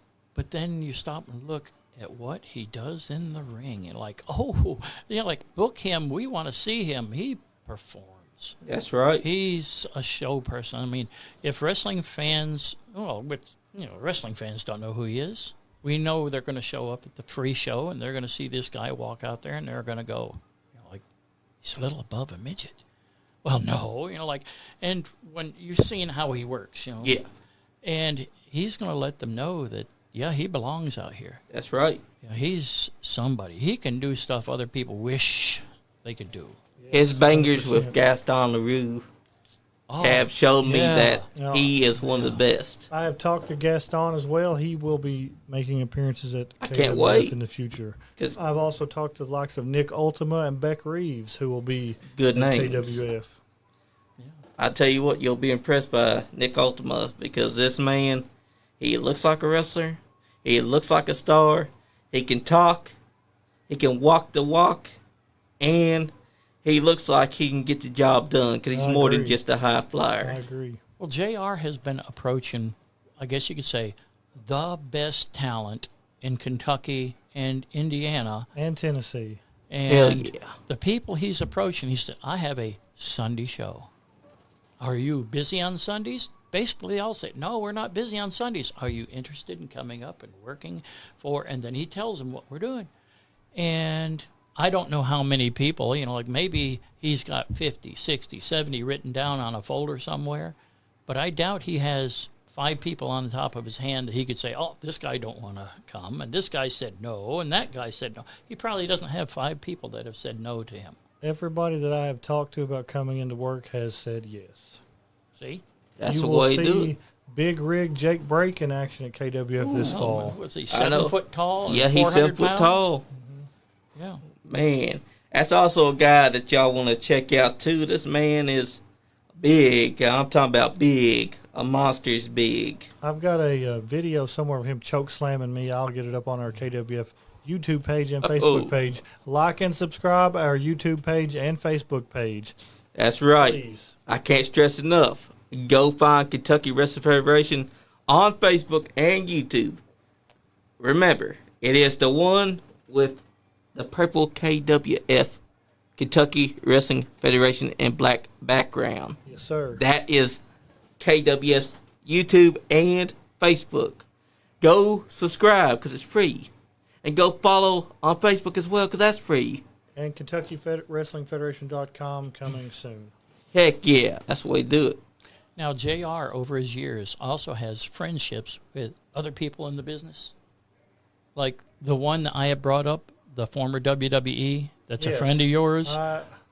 I'm going to try to bring down the one and only Rob Conway Nice. for KWF this fall. I'm friends with him. He's friends with Cody as well. So hopefully he'll come down and do some stuff for us. Heck yeah. He has telephone numbers to people. I've got telephone numbers to people. I want to call up Hillbilly Jim and try to get him to come up. Heck yeah, because Imagine Hillbilly Jim showing up. I know, right? Last time I saw him, it's at the UCW's Cabrera? Cabrera Super Show, and he was dancing with Terry England. I've never seen Terry England dance like that. Ooh. Yeah, Just I don't remember- think anybody's seen Terry England dance. Anybody that likes the micro wrestlers, Kid Mac will be there this Yes. Friday. He'll have a table. You can come and meet and greet with Kid Mac. And guys, you don't want to miss that because micro wrestlers also bring it. Now, is this the group that's out of Tennessee? Kid Mac is out of West Virginia. Because I know there's at least 2 different promotions, right? Yes, So he's but- one with West No, Virginia. Kid Mac he's retired. He can't wrestle anymore due to injuries. But he's coming to do a meet and greet, sign autographs, and just hang out and have a good time. Okay. What's up, Charlie Owens? He's tuning in tonight. What's up? What's up? That's what's awesome. And also, he's a graphics designer, too. Oh, good to know.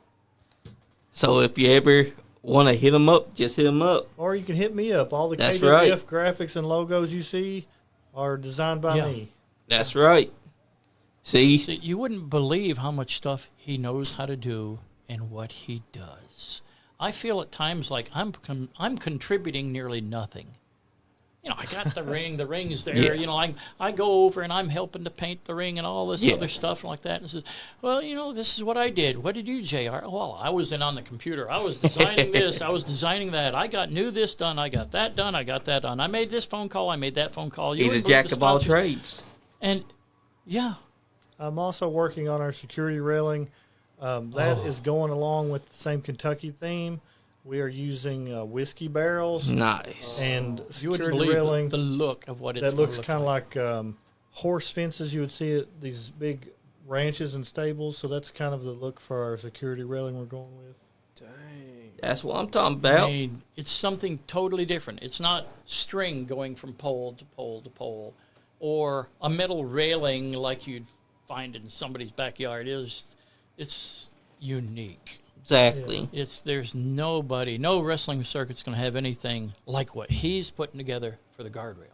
That's right. And it's just all these other little areas that we're going into. We're trying to do something unusual and to the best. Yes. Everything we're doing, we want our fans to come and enjoy every second. When they come in the door, we want them to go over to the concession stand, and the concession stand is going to have a lot of stuff.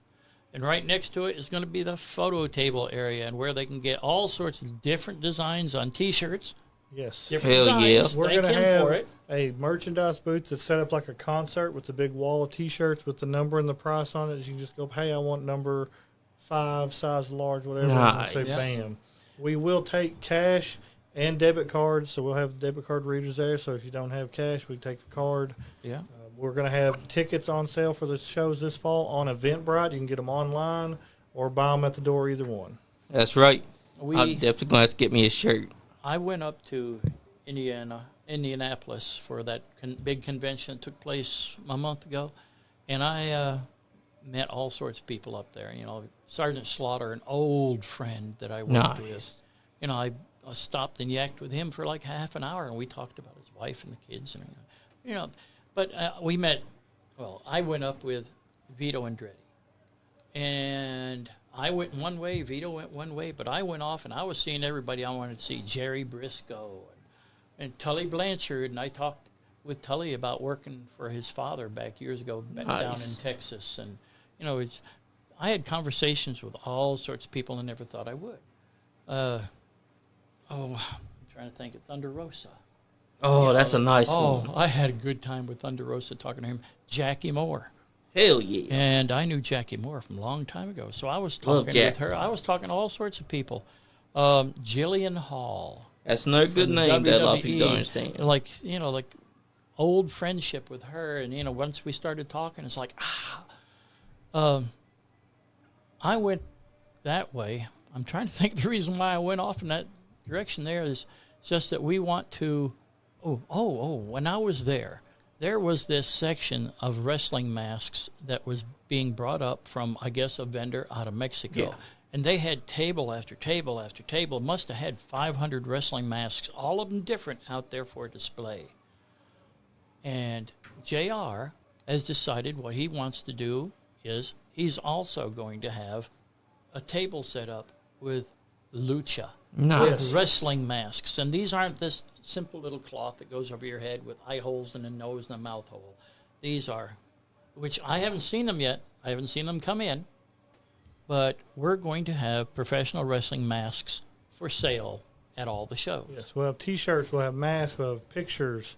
We'll have some JR Rock bracelets, JR Rock T-shirts, KWF T-shirts, all kinds of goodies for sale. He's going to be there to meet the fans constantly. Yes. Nice. Cody Matthews is going to be there to meet the fans constantly. That's right. We're going to encourage our wrestlers, you know, certain ones, please come on out, go out, That's meet right. the fans, talk to them. I'll have the leather strap in hand. That's right. Anybody Just in wants case to- those heels try to. Yes. Try to Anybody do who wants things. the strapping. His $1. book is going to be on sale Yes, there. we'll have the book at the Oh, we table got- for sale. We got someone calling in. All right. Let's see who this is. Hello. Hey, yo, what's up? Party Man Cam. That's what's What's up, Cam? Hey, it's good to have the two legends in the house, Dale Bass and J.R. Rock, baby. Because let That's me tell you right. something, KWF is going to have the best block party, the biggest party that I have ever been to. Coming to Frankfort, Kentucky. That's right. Yep, Party Man Cam to will the be there. Thornhill Education Center. And you know what? You know what's so special about that? Because J.R. Rock, I remember the first time I ever faced you. It was in a triple threat. It was my debut at EWA. And let me tell you something. You and Dale Bass, the most legends that I've ever had the pleasure and honor to meet. So I want to say to everybody there, y'all better come down to Thornhill Education Center, Frankfort, Kentucky, for KWF Block Party. Oh, it's a party, baby. That's right. As my daughter calls him, Sassy Cam will be there hyping up the crowd. He will also be handing out handbills for the September show, promoting the 16-man championship tournament. So get one. That's while what I'm you're talking there. about.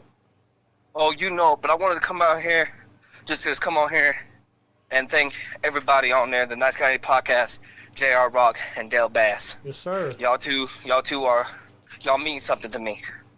Y'all family to me. Thank you. Appreciate that. Hell yeah. But y'all take it easy. I gotta go rock this crowd over here at karaoke night. Yes, sir. That's what it's Bust all it about. out. Now, I started in the wrestling business in July the 7th of 1975. The first trainer I had was the original Masked Marvel. Yeah. And I then went from him to Dale TNT Man. And I had all sorts of other people around me during all that time. So my first several years, I was going to break in as a referee, but then Masked Marvel realized I could work. I could jump off the top rope and do stuff. And so I started wrestling. And my first match, I wrestled as Pennsylvania Belle, of all things. It was one time, and that was it. Never again.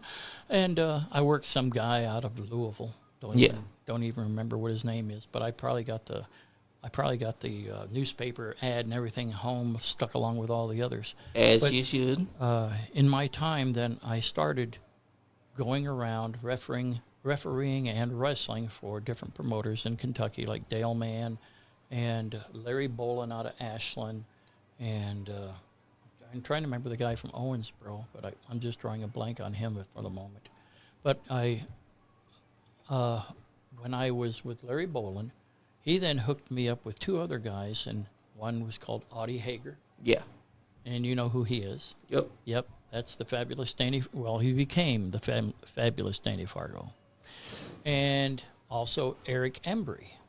And Eric Embry had a high school buddy of his, and they were a tag team, and they wrestled underneath hoods as the Masked Americans. Hell yeah. And I can't remember that guy's name out of Owensboro, but through Larry Bolin, Danny Fargo and I, Audie Hager and I, he was Red Devil, and I was Baby Intern, underneath hoods. And so we would wrestle the Masked Americans. And we would be Owensboro. Phil Hedden was the promoter's name. Yeah. So we would wrestle for Phil Hedden and for Larry Bolin and for Dale Mann, and we were doing that. And then we got Eric Embry's, we got his hood took off, and then his partner decided to quit. And then it was, he lost the match against Danny Fargo, and it was a mask versus mask match and all that. But as time went on, Danny Fargo is the one that was coming to Georgetown. And he kind of said, Dale, you need to come to Georgetown. Check this on out. And that was for a guy called Bobby Green. Nice. Bobby Steele. Bobby Steele. Bobby Steele was the promoter's name. He was running Sundays. And then Bulldog Cliff Lilly followed in. And so Bobby Steele pulled out. Bulldog Cliff Lilly came in, and he was running Sundays. And after a while, Dale Mann came in, and he started running on Thursdays. And the crowd had a choice of go to this one or that one or both. And I was able to referee/wrestle for both promotions. So I was going on Thursday and on Sunday. And then Cliff Lilly said, pick one. And, because he told me to pick one, I went with Dale Mann. Well, Cliff Lilly folded out. Dale Mann moved from Thursdays to Sundays. And then I bought in with Dale Mann for a little while, and I was part owners of that circuit. And I was part owners with Dale Mann at two different times, and then when Danny Fargo bought out Dale Mann, I was Danny Fargo's silent partner, so I was a partner in that. On BBW, it was me and Joe Bailey, and I've been silent partner on a bunch of different promotions. Some people that I know, I kind of trusted enough, and they were in financial problem, and I said, okay, I came on in and helped them get going, helped them keep going. That's right. And I was there for the beginning days on about a half a dozen different promotions here in Kentucky, including Hardcore Championship Wrestling with Daryl Fugit. He's known me since his first show. And there's others, Terry England and Rated X for USWF. Yep. But through Danny Fargo, he then opened up the door, and I was able to go up to Michigan, up to Detroit, and go work briefly for the Sheik. Through Dale Mann, I was able to go to Indianapolis and work for Dick the Bruiser. And we used to have Fred Curry come down and work for Bulldog Cliff Lilly. Yeah. And because of meeting him, I was able to go up and work for Bull Curry and Fred Curry out of Columbus, Ohio. Then there was Hoot Gibson out of West Virginia. I worked with him. I was able to go and work for Goulis and them briefly down in Tennessee and around in Cape Girardeau, Missouri, and Louisville Gardens. And, so I had a route I was kind of And after a while, that kind of stopped because, to go out and earn $48,000 driving all over the United States, Yep. and at the end of the tax season, you had nothing to show for it, and you were eating bologna, sleeping in the car with bologna and bread all the time. Yep. I said, it's time to stay home. So that's when I just stayed home, and, I helped this promotion here, I'd help that promotion, I'd buy in, I'd start my own wrestling circuit several different times, or go in being partners with people several different times. So I'm looking at it as Kentucky Wrestling Federation. This is my last run. If I'm ever going to be partners on anything ever again, I want my hand in this. Heck Because yeah. this actually shows like it's going to be better than BBW. It's going to be better than MWA. And MWA did go around, Yep. but we had stars and we had power and we packed the buildings. And I remember seeing in Georgetown when we had 600 people inside the building and had to open up the doors for standing people outside. But I don't know if we'll have that here in Frankfurt. Yeah. But I think with what JR is doing with all this other outside stuff, getting our names out there, hooking up with Kentucky State University, That's hooking right. up with all these others and these different programs. And I can see us running on the first Sunday in September and looking up and thinking, oh, geez, we should have immediately booked the third Sunday also. We need to come in here twice a month instead of one. There's right. that possibility we could be doing that. We could really be having a standing room only crowd Hell yeah. on September 7th. That'd be nice. That'd be awesome. Yeah, You mentioned MWA earlier. yeah. Well, David Joseph Wilburn said, there will never be another promotion like MWA when Dale Mann and Danny Fargo had it in Georgetown. And they said, nothing towards you all, I promise, but MWA was different back in the We day were. in Georgetown, Kentucky. That's true, but at the same time, maybe KWF ends up surpassing it. You never know. Well, the convention center, which was on Connector Road, it used to be Yes. called Horse Park Inn Convention Center, and it had several different names. And during the promotions that were there, we had people like Bo Brazil and Yep. the Sheik, and we had them come down out of Detroit, and Dick the Bruiser and his son Spike Huber and son-in-law, and Fred Curry would come down, and Louis Martinez, and we at one time was able to every Sunday have 600 plus people in that building, and it was kind of regarded as, we have Madison Square Garden in New York once a month, their big show. Well, here in Kentucky's Madison Square Garden was every Sunday in Georgetown on Connector Road. That building, we packed it show after show after show, month after month, year after year. But, there are reasons why crowds start going down and things happen and, people sell out. So, I financially was partnered with Dale's 2 times and Danny Fargo once. And, and I even brought BBW in there briefly. Heck yeah. When I bought BBW in, it was like, no, this ain't going to work for us being here. And, we left and put it back in the hands of Danny Fargo, who then picked right up and continued on. How long was Danny in Georgetown before he moved to Mount Sterling? A couple of years, I guess. Because that's where when I came in, met Danny in '99. He was already in Mount Sterling. And my family used to put rings for Danny Fargo. I know I was running BBW when MWA was still in Georgetown on Danny Fargo's name. Making sure I'm not messing up on my time here. Or was it Dale Mann's time? Between Dale Mann and Danny Fargo. But I was running BBW, Bad to the Bone Wrestling, for 8 years. So there's some gap in there. And then Danny Fargo, as you said, sold out. Or did he go to Mount He Sterling? went to Mount Sterling. He changed the name to UWA. And then he sold it to the Parkers. And they changed it to something else. Then I guess Chris Hayes bought it back. Yeah. And then he changed it back to MWA. And we all know who Chris Hayes' Yep. father is. Yep. Fazaldine from ICW, a.k.a. Forever and Ever, Dr. McAttack, Ron Starr. Hell And yeah.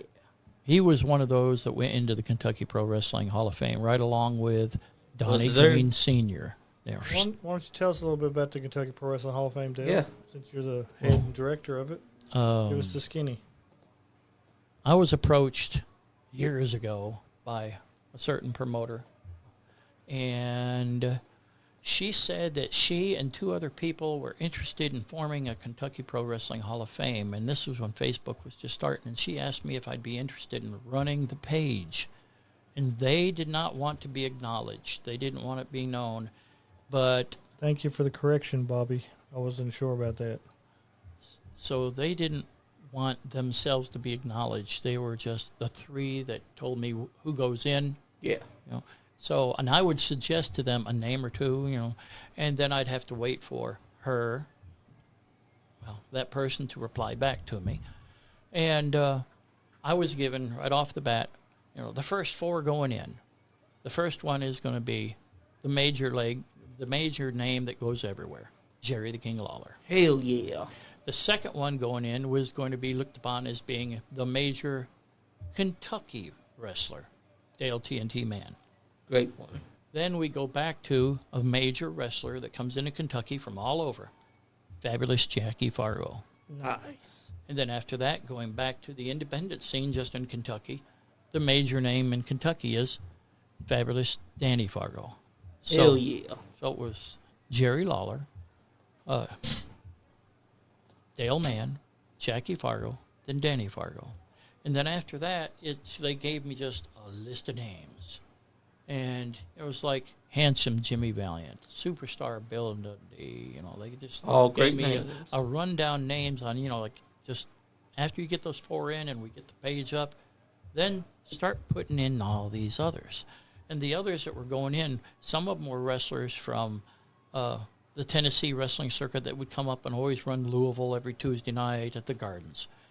And then there were basic Kentucky wrestlers that were part of ICW and MWA and OVW and some of the other indie circuits that's out around. So that's where you had people like Donnie Green's father, Yep. Donnie Green Sr. going in, Chris Hayes' father, Dr. McAttack going in. Like, these guys were really something back in their heydays. There's no TV, no nothing to get there. But if people nowadays could come and sit in the crowd and watch Ron Starr at his best. Right. He just, it's just amazing, these guys from years ago. Chuck Connors, who was a tag team partner of Dale Mann, he made it in. I'm trying to think of the guy's first name. His last name was White, and he was Jerry Lawler's, one of his original tag team partners. Jim White? Jim White. And he apparently went down to Eastern Kentucky, and he was involved with training people down there. Manchester area, I think. Yeah. So Jim White went in. Yep. And there were, all sorts of other people. There's like 120 names or something like that that's in the Kentucky Pro Wrestling Hall of Fame on Facebook. And that's how it's listed, Kentucky Pro Wrestling Hall of Fame. And if you go in there to the photos, you're going to see one photo section that's filled. And there you'll go in and you'll see people like Stan Sierra, who made Great it here name. recently. Chris Michaels. Beforehand it was Chris Michaels' tag team partner, Sean Casey. Yep. And here most recently, but not the most recent one, J.R. Rock. Heck yeah. Yeah, he went in. When we had that Caverna Super Show, Yep. that's when J.R.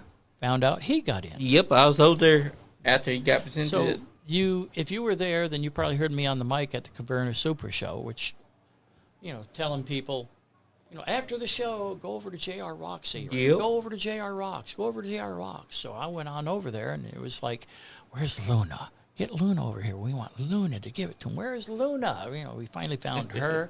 Got her over, and like, what? Take this and go over and stand behind your father. Stand behind your father. Can you do that? And Jen is off the side, like, Luna, let's get over there. And so then I circle out around, and I get out into the front, and distract JR. Say, hey, JR, look what's behind you. And there she is. Who better to present J.R. Rock than And Luna? with a little box, like a box. Okay, and then he opens it up, but that item that was in the box was actually, because of Jen and Luna. It's not from the Kentucky Pro Wrestling Hall of Fame, but because I don't really have anything to give to anybody that's going in, it's more like just telling people, like, you've been added. So, he turned around. She had a box. He opened it up. Now he has something that says... It meant more for that. Yeah, and don't be jealous, Bobby. Dale said that was really from him for me, so suck it. Talking to you, Bobby Blade. I knew you, when you said Bobby, you were referring to Bobby Blade. I knew, it wasn't Bobby Eaton you were talking about. I knew you were talking about Bobby Blade. And, he is in it. And there's a bunch of people that's in it. There's a bunch of people that will never get in it. There are some people, they can wish till something freezes over, but they'll never get in. That's right. And, I know some people know about it, and I told JR, but there was somebody that went into the Hall of Fame because I was told to put that person in, and it's a week later, something happened, and then I was told take that person out. So, fine with me. So I took that person right back out, and that person looked at me like it's your fault. I'm the big evil guy. I put you in, and I pulled you out. But I did what I was told for the 3 people that were above me. And I knew the one contact. I had an idea who the second one was. I didn't know who the third one was. But then as time went on, one of them passed away. Yeah. And then I found out the second one passed away. Oh, no. And the third one, I never really worked for this person. It was over in the western Kentucky area. And the word came through me, through one of the sons, like, it's your baby now. Delete the whole thing or just continue on and you control it. So I went on to the Kentucky Pro Wrestling Hall of Fame page, and I think I changed the wording of it somehow and mentioned in there that I have now taken it over. Nice. But there was 3 people that originally started it up and just asked for me to just put the pictures on. And that's about all I did, put the pictures on. And now I'm continuing to do it. But there was a stretch after I took it. I put somebody in, and then I think I went like half a year, 3/4 of a year before I even thought of putting anyone else in. And there are other people out there in the business that have put in their time. Like JR has put in 25 plus years. He's worked in Kentucky. He's worked for everybody. Kentucky, Tennessee, Indiana, and he's held Ohio, belts for everybody. West Virginia, Florida. And that deserves a place in the Hall of Fame. And it's like some people have gone out and worked to put their name out there to be somebody. Well, others. That's why there's people like Chris Michaels that has made it in. And, the headliner. All sorts of people. Stan Sierra has spent his time, and he's in. But then there's other people out there, he's been in it for 2 years, and he's really accomplished. 2 years. He ain't accomplished nothing. I have underwear older than that. The difference in those guys and the guys that you put in the Hall of Fame, you can go anywhere in the state and play our music, and they're going to know who's getting ready to come out the curtain, and they're going to know what's about to happen. That's right. But if you play a guy that's only been at 2 years music, they ain't going to know what the fuck that person is. Okay, when you hear the music Back in Black, who do you think of? Rated X. That's right. When you hear... What's the name of yours? Juno Reactor. When you think of J.R. Rock? It's something different. Everybody knows that's my music. When you hear that, you go, J.R. Rock's coming out. I'll tell you a story. Yeah. This is from the Garrett County Tobacco Festival last year, okay? Yeah. I was wrestling. I came out. My wife was out in the crowd watching. She said some guy she'd never seen any wrestling show before. When my music hit, the guy goes, well, here comes J.R. Rock. He's about to beat somebody's ass just by hearing that music. Yeah. And she said she'd never seen him on a show before, but he knew who was coming out when that music hit. That's right. That shows that you got your name out there. That's the difference between you and someone that's only been in it 1 year or 2 years, or they think that they did something because they've been in it 3 years. You got your name out there. I've been using Bad to the Bone for probably 40 plus years. Nice. And then, part of BBW's Bad to the Bone Wrestling, and that was our theme music. And that's always been my theme music whenever I go anywhere. But some of us that have been in have always kept the same music. Like Stan Sierra has one certain song which I wished he would keep that and never try to change it. I Drink Alone. Yep. It's perfect for him. And when that music hits, anyone that follows wrestling knows Stan Sierra's getting ready to come out. That's right. There's certain things it just is, and that's the way they need to be. That's right. Yeah. Just like how Bobby Blade would come out. When you heard Original Step. Prankster, Yeah. you heard Yes. Bobby Blade. Yeah. I had a conversation with a guy in the locker room one night about, such and such is wrestling music is this and that, and you should never use another guy's wrestling music on the show. That same night, this guy went out and used a different version of the song, but it was the song. It was Rated X's Back in Black, but it was by like a newer metal band cover. Yeah. I'm like, what are you doing? We just had this conversation. Everybody knows that's Rated X, but dude, it's a different band. I said it doesn't matter. It don't matter because it's still the same fucking song. Yeah. And it's like they're disrespecting Stan, and also disrespecting you because they didn't listen to your advice. You were telling them you can't have his theme song, and they basically still went out there with the same fucking theme. And it's just a different band. Yeah. Right, so fucking what? I was on a show in Indiana at the arena one night, and this guy that was on the show was this huge mark for Pondo. He wanted to do anything he could to impress him. Oh, he's the one. I always heard there was one fan of Pondo. So, okay, come on. So he said this was a mistake, but somehow his music got switched, so he came out to Pondo's music and just thought it was the coolest thing ever, and everybody's just like, why are you using Pondo's music? Oh, it was an accident, bro. It was an accident. Everybody's like, bullshit. You went and told the sound guy that you wanted this to be your music because you wanted to impress Pondo.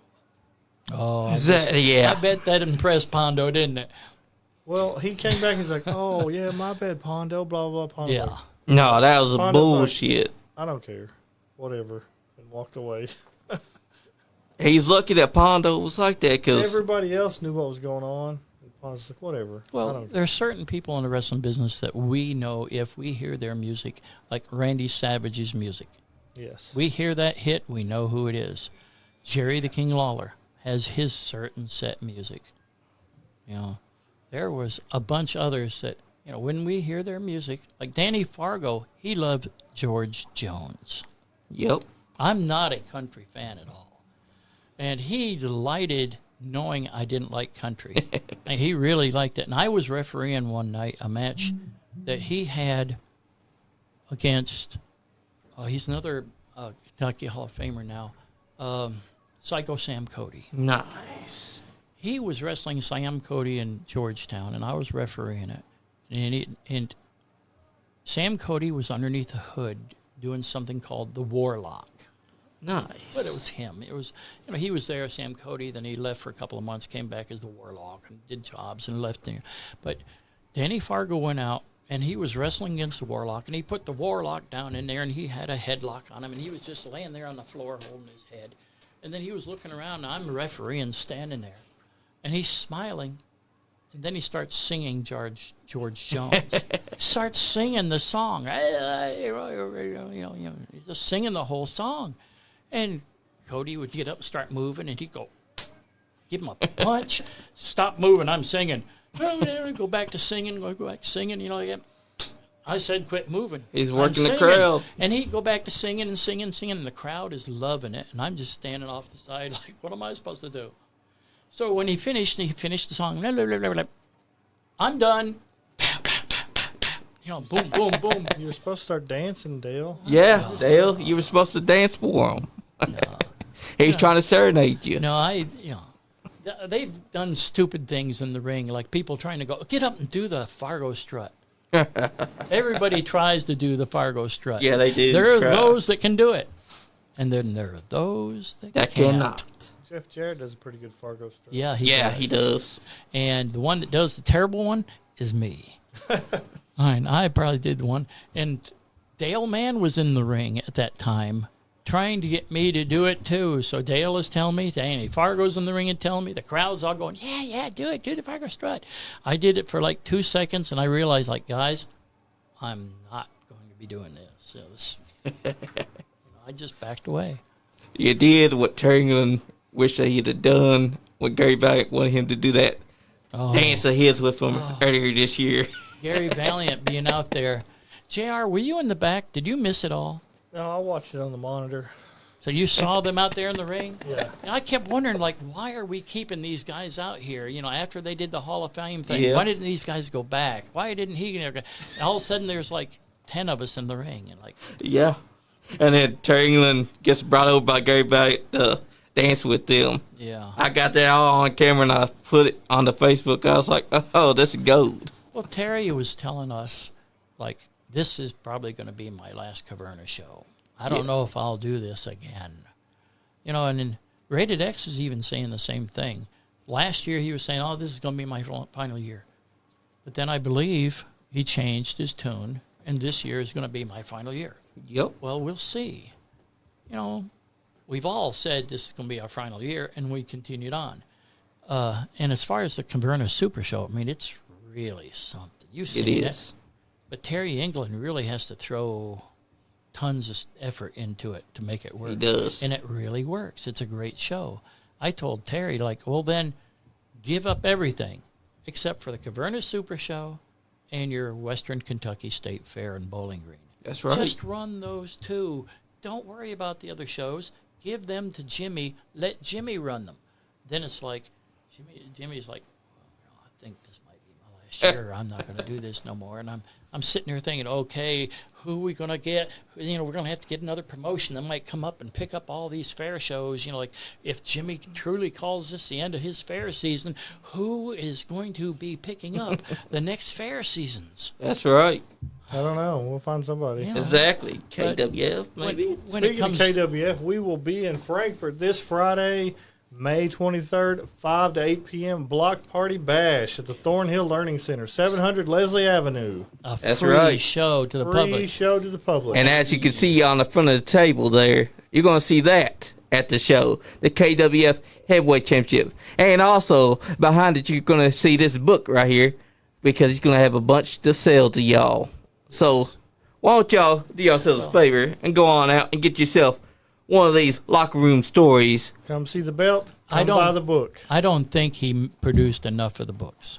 That's true. There'll And be I've told more. him. If we sell out this Friday, there will be more. Don't worry. There will be plenty to go around. And I he know- says they do come quick enough. They Yes. they are printer fast enough. That's I what it's all looked at about. this book and I'm looking at this thinking like, you need to go and order 25 more. You know, in the next several shows, even though it's 4 months away for that September 7th.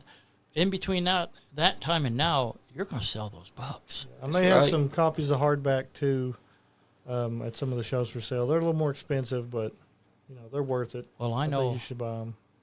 What's up, Chucky Smooth? What's up, Chucky? Hey, He buddy. just tuned in. That's another name that's I would consider him the John Cena of Kentucky because he was over like Rover. Always getting turned on, though. I don't know what was up with that. And every time he comes on here, the first words that he says is, fuck Al Steele. Because Al Steele liked to cream him with a chair all the time. But that's what it's all about.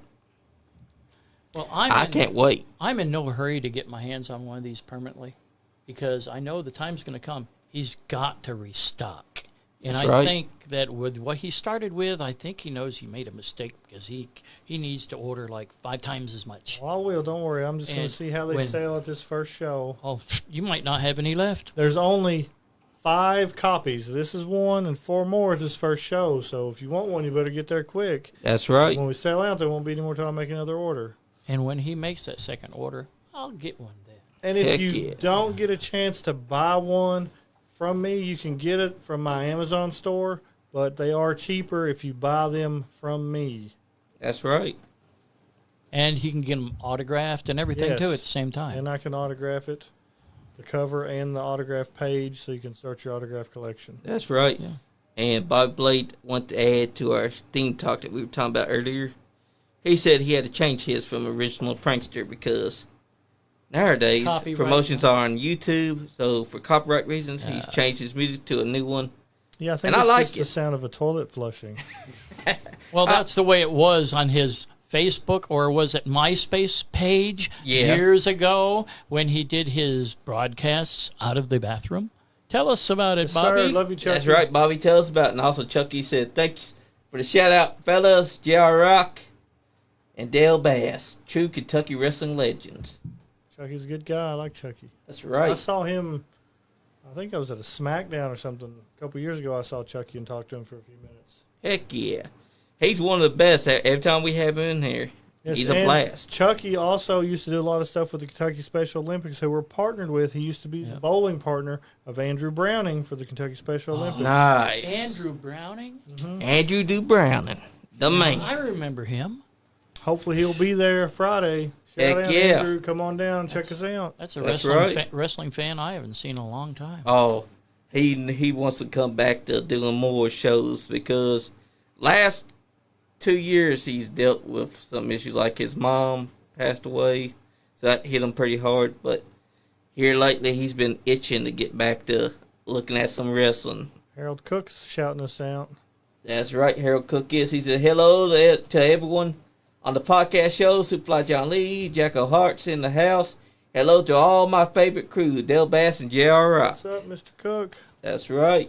That's what it's all about. Because I'm telling you guys, you want to come out there this Friday night It's to the also Thornhill. free. Free is rare Yes, that's nowadays. right. Free is Free. rare nowadays. It is rare. And also free food too. Yep. You can get your belly Exactly. full, get you some entertainment in. It'll be a great time. I was told that they're going to provide hot dogs, and I think JR said they're going to also provide drinks. Yes, the Yep. Thornhill Education Center and the other sponsors of this event, which there's tons of sponsors, Expree, Credit Union, several other organizations are sponsoring this. We'll have free food for the people coming. Hey, speaking of that, Ready X is finally tuned in. Ooh. Oh, what's Ready up? X. If you were watching earlier, J.R. Rock has extended an offer for you Yes. to be the one to come down to KWF and present that right there at the front of the table to the guy that wins the heavyweight tournament. Yes, sir. True Kentucky legend, Rated X. That's right. And he's held the MWA championship 19 times, Has if you he? haven't heard. Has he made a reply on yes, he's interested, yes or no? Not yet, Yeah. but he probably will now that he's tuned in and he's been told. Well, after he gets a look at this belt, he might want to come out of retirement too to try Oh, to get no. his hands on it. Then he'll be talking about he was a 20-time champion. He's going to have some big feet to throw into the ring. I mean, some of the names that we already are planned to be in this tournament. Well, I guess you can say Jimmy will be a first rounder. We just don't know if he'll make it out of the first round. I mean, there are some. Ready X finally gave a reply. he said I he can can do that. do it. That would be awesome. That would be amazing to have you down there. We have some names that's going to be part of that tournament. We have some good quality tournament people. We'll be releasing the names later on this summer, promo videos. Also, this tournament is lethal lottery style In the third show, right? I love that. on all the shows. Dale will get his little tumbler. Okay. He'll pull out the names and say, this match against this match. Well, So we got the 16 guys, but nobody's going to know who's wrestling who till the night of the show when Dale pulls them out of the tumbler. Well, we'll have to let them know. We'll have to let 8 guys know they're going to be on the first show, just not know who. And then we'll have to let the other 8 guys know you guys aren't on the first show, but you're on the second show, but you don't know who. Yes. So therefore, we can take the first 8. Oh, We can have the first 8 go into 4 matches and come out with 4 winners on the first show, and do the same thing with the second show. We'll have 4 winners. So then You we'll never- have 8 Red winners. X You said, never know, Dale. I might get crazy and just say all 16 guys come to show number 1. We'll pull them in at random. oh, nice. But Red X said he can do that, but first, he's got to smack you. Oh, yeah, you can Dale smack Bass. Dale. That's fine. He said okay. I might be bigger than Jimmy by now. Oh, You know, come to think of it. Because Jimmy has, over the years, he has lost height, and maybe it's because he lost his hair, but he's lost height and he's lost a lot of weight. And after not seeing him for so many years, and then all of a sudden I saw him, and, I looked at him and thinking like, my goodness, what do you weigh? And I think he was like 5 or 10 pounds heavier than me, maybe. Yeah. But Jimmy and I are now about the same size, I guess. I think I move a lot better than he does. I'm 70. I'm 70 years old. And You said earlier everybody has that one last match in them. Is it you sounds versus I mean, Jimmy could that Walls? be it? Yeah. I don't like think- Dale Bass versus Jimmy I don't think Walls. Jimmy wants to save it for me. I'm sure Jimmy, if he's going to have a last match, he's got somebody else in mind, and it's not me. Gonna be with me. That possible? That could be possible. Throwing a downer onto this whole thing. Oh no. People that have known me for all of my years knew that for 35 years, Miss Vicky was with me. Yeah. And she passed away 10 months ago. So some people out there, a lot of people know it. Some people don't know it, and they're hearing about this for the first time. But she was with me for 35 years. And if it wasn't for her being behind me, I wouldn't be anywhere in the wrestling business like I am, because she helped me go to circuits and stay with the business and helped me financially do this and financially do that. And she was kind of like my backbone push. And she's been gone now for 10 months. So I've kind of like just sat back and done nothing. Didn't get involved with anything. Didn't know if I was ever going to do anything other than wait for the USWF to start their next fair tour season and get involved. But then I'm talking to JR. And when Vicky passed away, JR was kind of like there. He showed up. He came to the house. And I understand I had something happen to me at the house that I know nothing about. But JR and some other local friends were there, and they told me, yes, you went through this. You did this. We called an ambulance like that. I don't remember any of it. It's totally Greek to me. They said, yeah, you did this and you did that, and don't you remember any of it? Nope. Not a lick. Well, JR has been there since when Vicky passed away. Yeah. And Jen is right there along with, and even Luna. And I have a couple other friends of mine, and they've been with me during that time period. But I haven't been doing anything really in the wrestling business. But then JR has been saying, like, I want to do this. I want to do that. I'd like to do this, and I'd like to do that. And I'm sitting there thinking, like, well, I used to do that. I backed up this promotion. I backed up that promotion. I supplied this stuff. I was in the background helping getting this thing started. Not a bad idea. Like, JR, I've got a ring. It's a Mike Samples monster ring. And, it's 16-footer. And I've got this and I've got that. And I know how to do this and that. And he's got things that he knows how to do. And he does stuff on the computer we can't even dream we can do. And, he's putting out a book. And, he's got money to the side in the bank. And, I've owned my own house for 25 years. I own my own cars. I don't owe a dime to anybody. I got money in the bank, and I'm sitting there hearing, like, he wants to start up a circuit. He wants to do this. I'm sitting there thinking, like, if Vicky was with me, would she let me? I think Vicky would let me do it because it's JR. That's right. So, I'm kind of thinking, like, JR's name is on the license and bond. And JR, Jen, and I sat down and we talked about this and we talked about that. And JR is going to be the one to make the final decision on everything. But I'm thinking, like, well, I'm 70 now. Who knows if I'll even hit 75 or 80 or how long I'll go.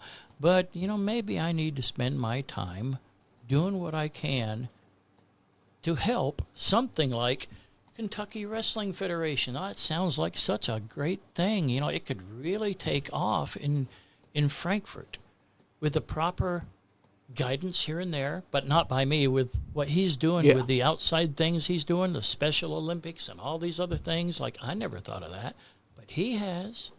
And these things are really going to help. So I'm kind of looking at it as, well, maybe I can throw my 2 cents in here and 2 cents in there. And maybe they'll take some of my words and think about quality this and quality that. And, so I'm going to throw whatever I can in to help JR get this off the ground. Hey, I'm just Heck trying yeah. to steal as 'Cause- many ideas as I can from Jimmy Walls and Terry England to help get this off the ground. That's where I'm stealing all my ideas from. Hey, that's the best thing to do because they got a wealth of knowledge. Yes. So Speaking of, always pick their brain. you can see them in Carrollton on the 27th at the fair. Nice. Carroll County Fair. Yes, free admission Yep. to the show with paid admission to the fair. You know, guys. And there's like a dozen names or more that's going to be on that show too. And I know it's Big Mama versus Amazing Maria is the That's gonna be a hell of a scheduled. match. That's the scheduled ladies match for that show. You know, the woman from WOW, you know, tag team, you know, Maria, who she is in Kentucky and Indiana anyway. And she's going against Big Mama, you know, and she's NWA and she's title holder everywhere. And there's the clash. So they should have a good match. But, yeah, you know, so I'm seeing Kentucky Wrestling Federation, you know, it can definitely become bigger than what MWA was years ago. It can be bigger than what my BBW, Bad to the Bone Wrestling, was, and it was sizable. I had 28 county fairs, and I had some name workers wrestling for me constantly all the time. And, you know, I had real bookers. And we stand a chance of becoming better than what BBW does. You know, we stand a chance of, in the long run, could we be better than what USWF and UCW have been? And they've been around all over Kentucky for years and years, but we're in Frankfort. And maybe we'll go to Louisville. You know, maybe we'll take a shot outside. But first, we're going to make Frankfort work. So what I'm hoping for is that when UCW and USWF decide to stop doing shows, that they're going to pass the torch, and then we can carry on the same wrestling tradition that both those great companies have. That's right. I think we can. I do The too. talent that we have, the connections we have, and the connections we'll pick up from USWF and pick up from UCW, if we go into those directions, we should be able to continue providing good wrestling shows. You know, we'll have a great ring. We've got a great, the PA system. JR showed me his PA system a little while ago.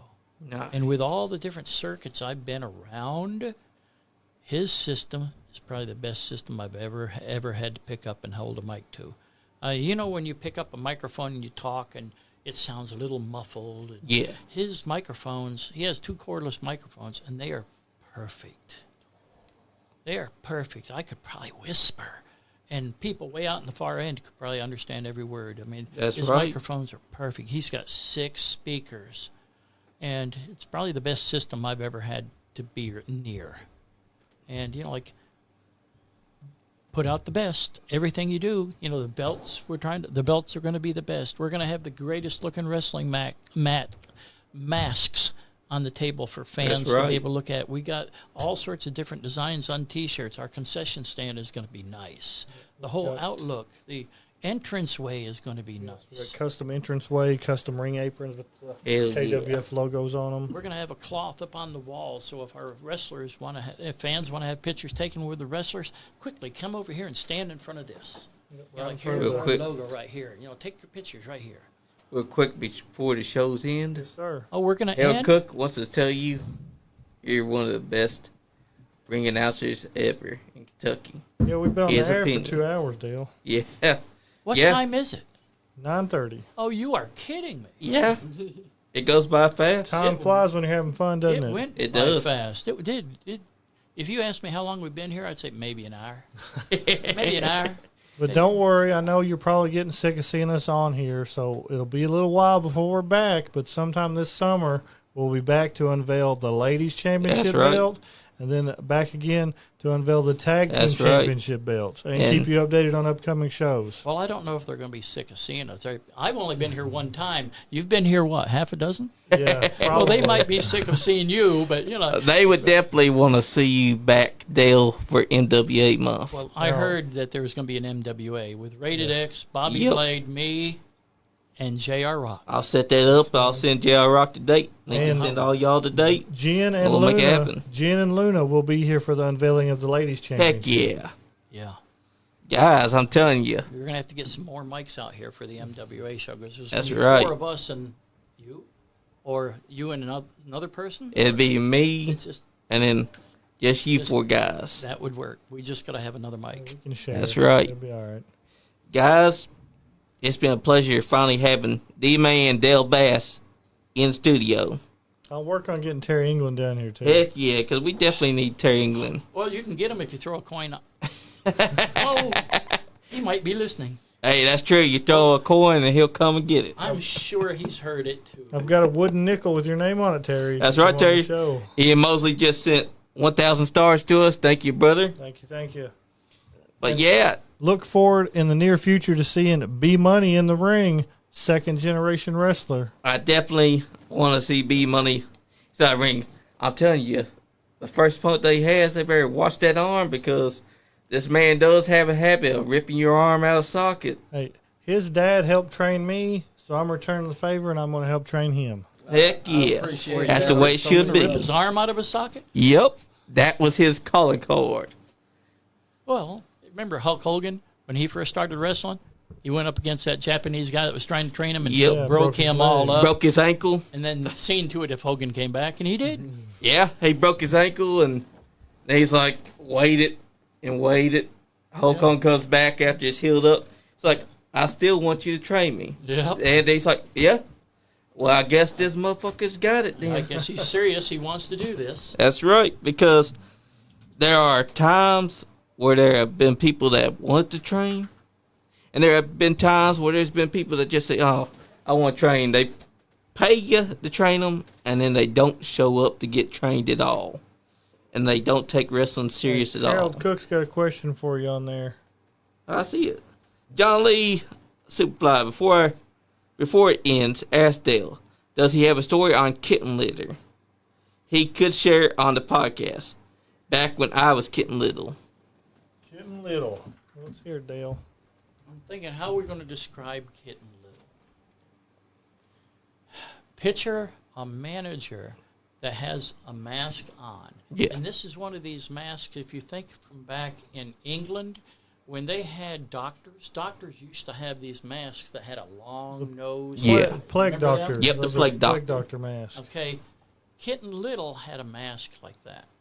And he would float. He had this one certain wrestler that he was matched up with.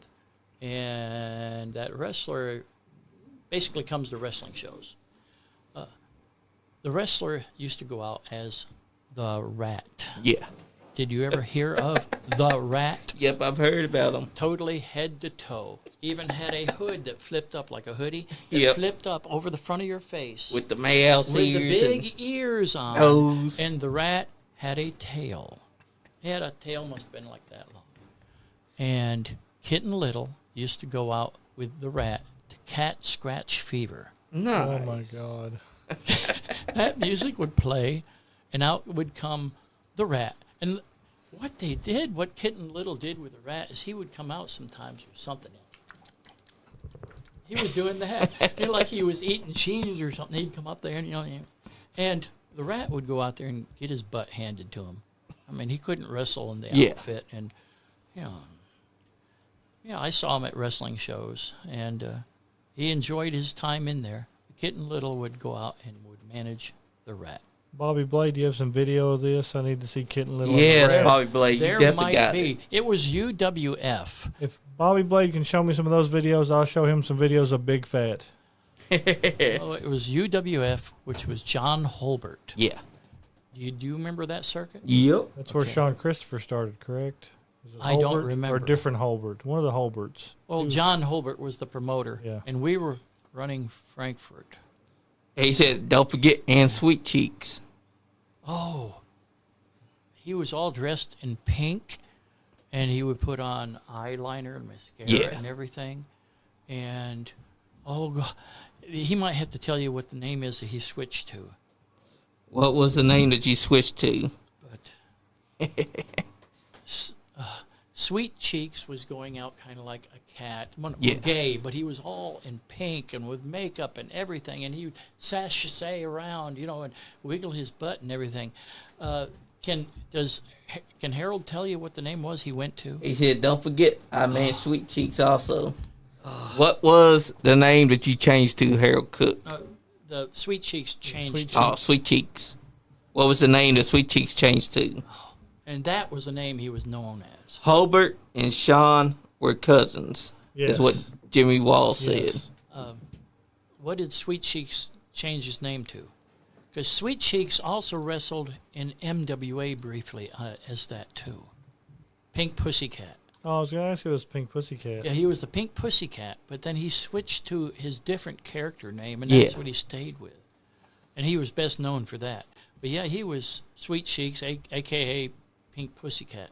You know, just going around parading, doing the gay thing. And he did it so well. It kind of made you wonder, like, Yeah. did he just come out of the closet? But whatever the other character was Sweet Cheeks went to, that was a better character, a better wrestler for him to do and be. Eric Cook said Tommy Machine Gun. Tommy Gunn was Sweet Cheeks. Yeah. Tommy Gunn. Tommy Gunn was Sweet Cheeks. And he was better Tommy Gunn than he was Sweet Cheeks. I can imagine. We had Tommy Gunn on the show back there in NWA. Yeah, Jimmy just said Tommy Gunn, yeah. Well, then, yeah, he was Pink Pussycat. He didn't talk a lot. And Harold would go out with him, being his manager too. You know, he'd just sashay his way around. You know, Pink Pussycat would get out there and get his butt handed to him too. You know, people forget that Harold Cook was a manager. They, for some reason, think that he's making up whenever he says it. But he was a manager. United Wrestling Federation. That's right. Yeah. That was one of the many different promotions that I, over time, was associated with in Kentucky. One of many of them. We definitely have to get you back in here for NWA Month 2 to talk about all your time in NWA and also your time with all those promotions that you've been a part of. Because you've got a lot of history. When I first hooked up and working for Dale Man, I ended up going in financially and being part, because I was doing Georgetown. Dale would go around do the rest of the state. I'd go around do the rest of the state. But when it came to Georgetown, I was the one that would go out and put out the signs. At the end of the night, I'd take down the signs. I was putting the big main sign up in front of the building. It said Georgetown Convention Center. That was all my baby. But there was stuff that I was doing, so I was kind of like Dale's silent partner. And then Dale didn't need that no more, and I wasn't. Then several years later, I came right back in again, picked up the spot, was Dale's silent partner, you know, doing certain things and everything. Then I left again. Dale sold out to Danny Fargo. It was like a couple of months later. Danny Fargo was like, are you interested in buying in? Are you interested? You know, like, and that meant like, oh, I know what his problem is. Yep. So, Ka-ching, ka-ching. So I just, and I bought on in. I didn't get a controlling percentage, and that was all well understood when I was buying in, that, he would have majority. He has majority of say on everything, and I have no say on nothing. And I agreed, and I came on in, and, so I was making up posters, signs. During the Dale Mann days, I was writing in the Georgetown newspaper. I would take in and put the results in after the show. And when I put the results in, I would kind of like mention a little bit on next week, this guy's going to go against that guy. Advertise, which we're not supposed to. That's right. So I was doing that Georgetown newspaper for maybe like a year. You were doing something that they should have definitely bought into. I was also writing for Wrestling Review magazine and Pro Wrestling Illustrated. Now, in the Wrestling Review magazine, I started where I had a couple paragraphs. Yeah. And within maybe 6 issues, I graduated. With sending them photographs, I graduated to where I had 2 full pages. I always had 2 full pages, and I got to tell them, who we all had and all the towns we worked. And, and I put maybe 5 pictures up on the 2 pages, and they would be pictures of our current stars. Yeah. Some of the lady wrestlers, Bobby Fulton, as crazy Bobby Fulton, foaming Yep, at the I know mouth. Fulton. And Dale Mann beating on, Bulldog Brooks, who was like 350, 400 pounds. And, so, pictures of Tom Boogaloo Shaft when he was there, and Bill Dundee and Jimmy Valiant. So I had them in the magazine. That's what it's all about. And so I was handling magazines, doing the newspaper, and I was kind of like the silent partner, doing what I could. And when Danny Fargo days came around, I kind of went back in, and by then I wasn't doing the newspaper anymore, and I wasn't doing the magazine anymore, but I was still making signs, putting the signs up for every show, putting out posters, That's what you gotta do. So I was doing that to help.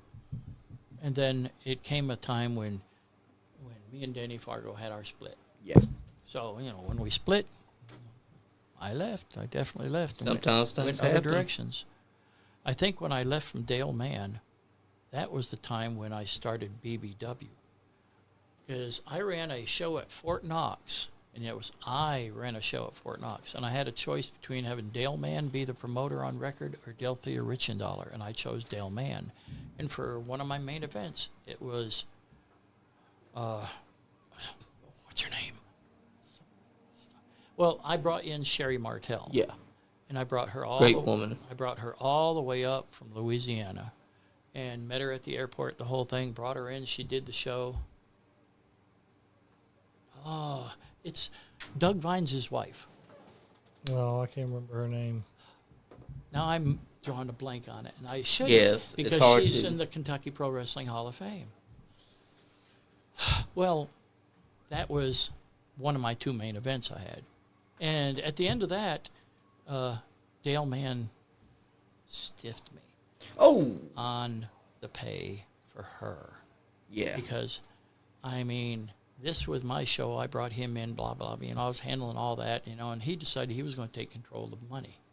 Man. And this was my show, and he decided he was going to take control of the money. And out of that crowd that we have, I was going to be able to pay off Sherry and pay off everybody else, and I probably wasn't going to have hardly anything left, but I was putting on a great show. That's right. And I ended up being like $400 short to pay her. Yeah. So JR knows what I got out of the dressing room. Yes, sir. I've seen it. When Amanda Vines. Amanda, yeah. But she wrestled as something else. That's what Jimmy said. Thank you, Yeah. Jimmy. Yeah, it was Amanda Vines. And so I ended up paying her out of my pocket. Yeah. And we became friends. And from there on, she says, I'm going to hook you up with a friend of mine. We're all going to go out to this steakhouse, and we're all going to eat steak, and we're going to talk about this, something I got in mind. So we went to the steakhouse that was down in E-Town, and Sherry Martell, being wild as she is, she went into the steakhouse, and they're like, everybody knows, and everybody knows it's Sherry Martell. That's right. So we're trying to eat, but kids are coming over, and other people are coming over, and can you sign this? Can you sign that? And she's acting all crazy and wild. But she introduced me to this guy that had a ring and had the time, but didn't know what to do with it. Yeah. And so she introduced Joe Bailey to me, and I'm the one that had the connections with all the wrestling and knew how to run the shows, and so she hooked us up, and then we all got together at my house, and it was Joe Bailey and Vicky Bailey, my Vicky and me, and about half a dozen other people that became part of BBW. We all hooked up at my house in Georgetown, sat down, and we formed BBW. Hell yeah. Bailey and Bass Wrestling, a.k.a. Bad to the Bone, and that was the start of it. But that happened after Dale Mann, when I was with him the last time. Yep. Because I went from Dale Mann to Johnny Holbert days, and then when that was done, that's when I formed with Sherry BBW. And Heck that yeah. lasted for 8+ years. And then after that, I think, is when I possibly went back and worked a little bit with Danny Fargo.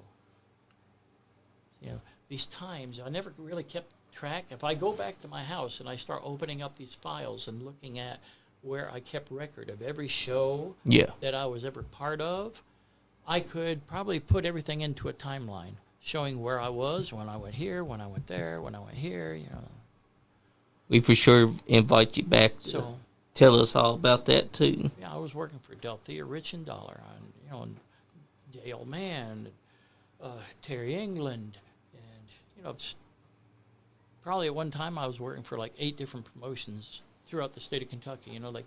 Can you be here? Vicky, can I be here? Vicky says yes, I can be there. And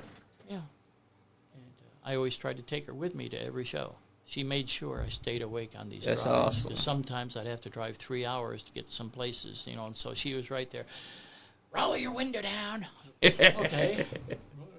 Is that helping? Yes, it's helping. True legend in the Kentucky That's wrestling, right. everybody, Dale Bass. Well, True That's legend. right. the He is. legend is Vicky. Vicky is the one. Yeah, that's Vicky. my background.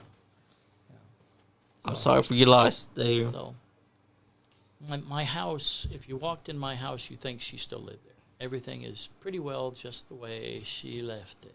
JR has been to my house before. He sees a lot there, and he knows this ain't Dale. No, that's Yep. not Dale. You know, I mean, she's still with you.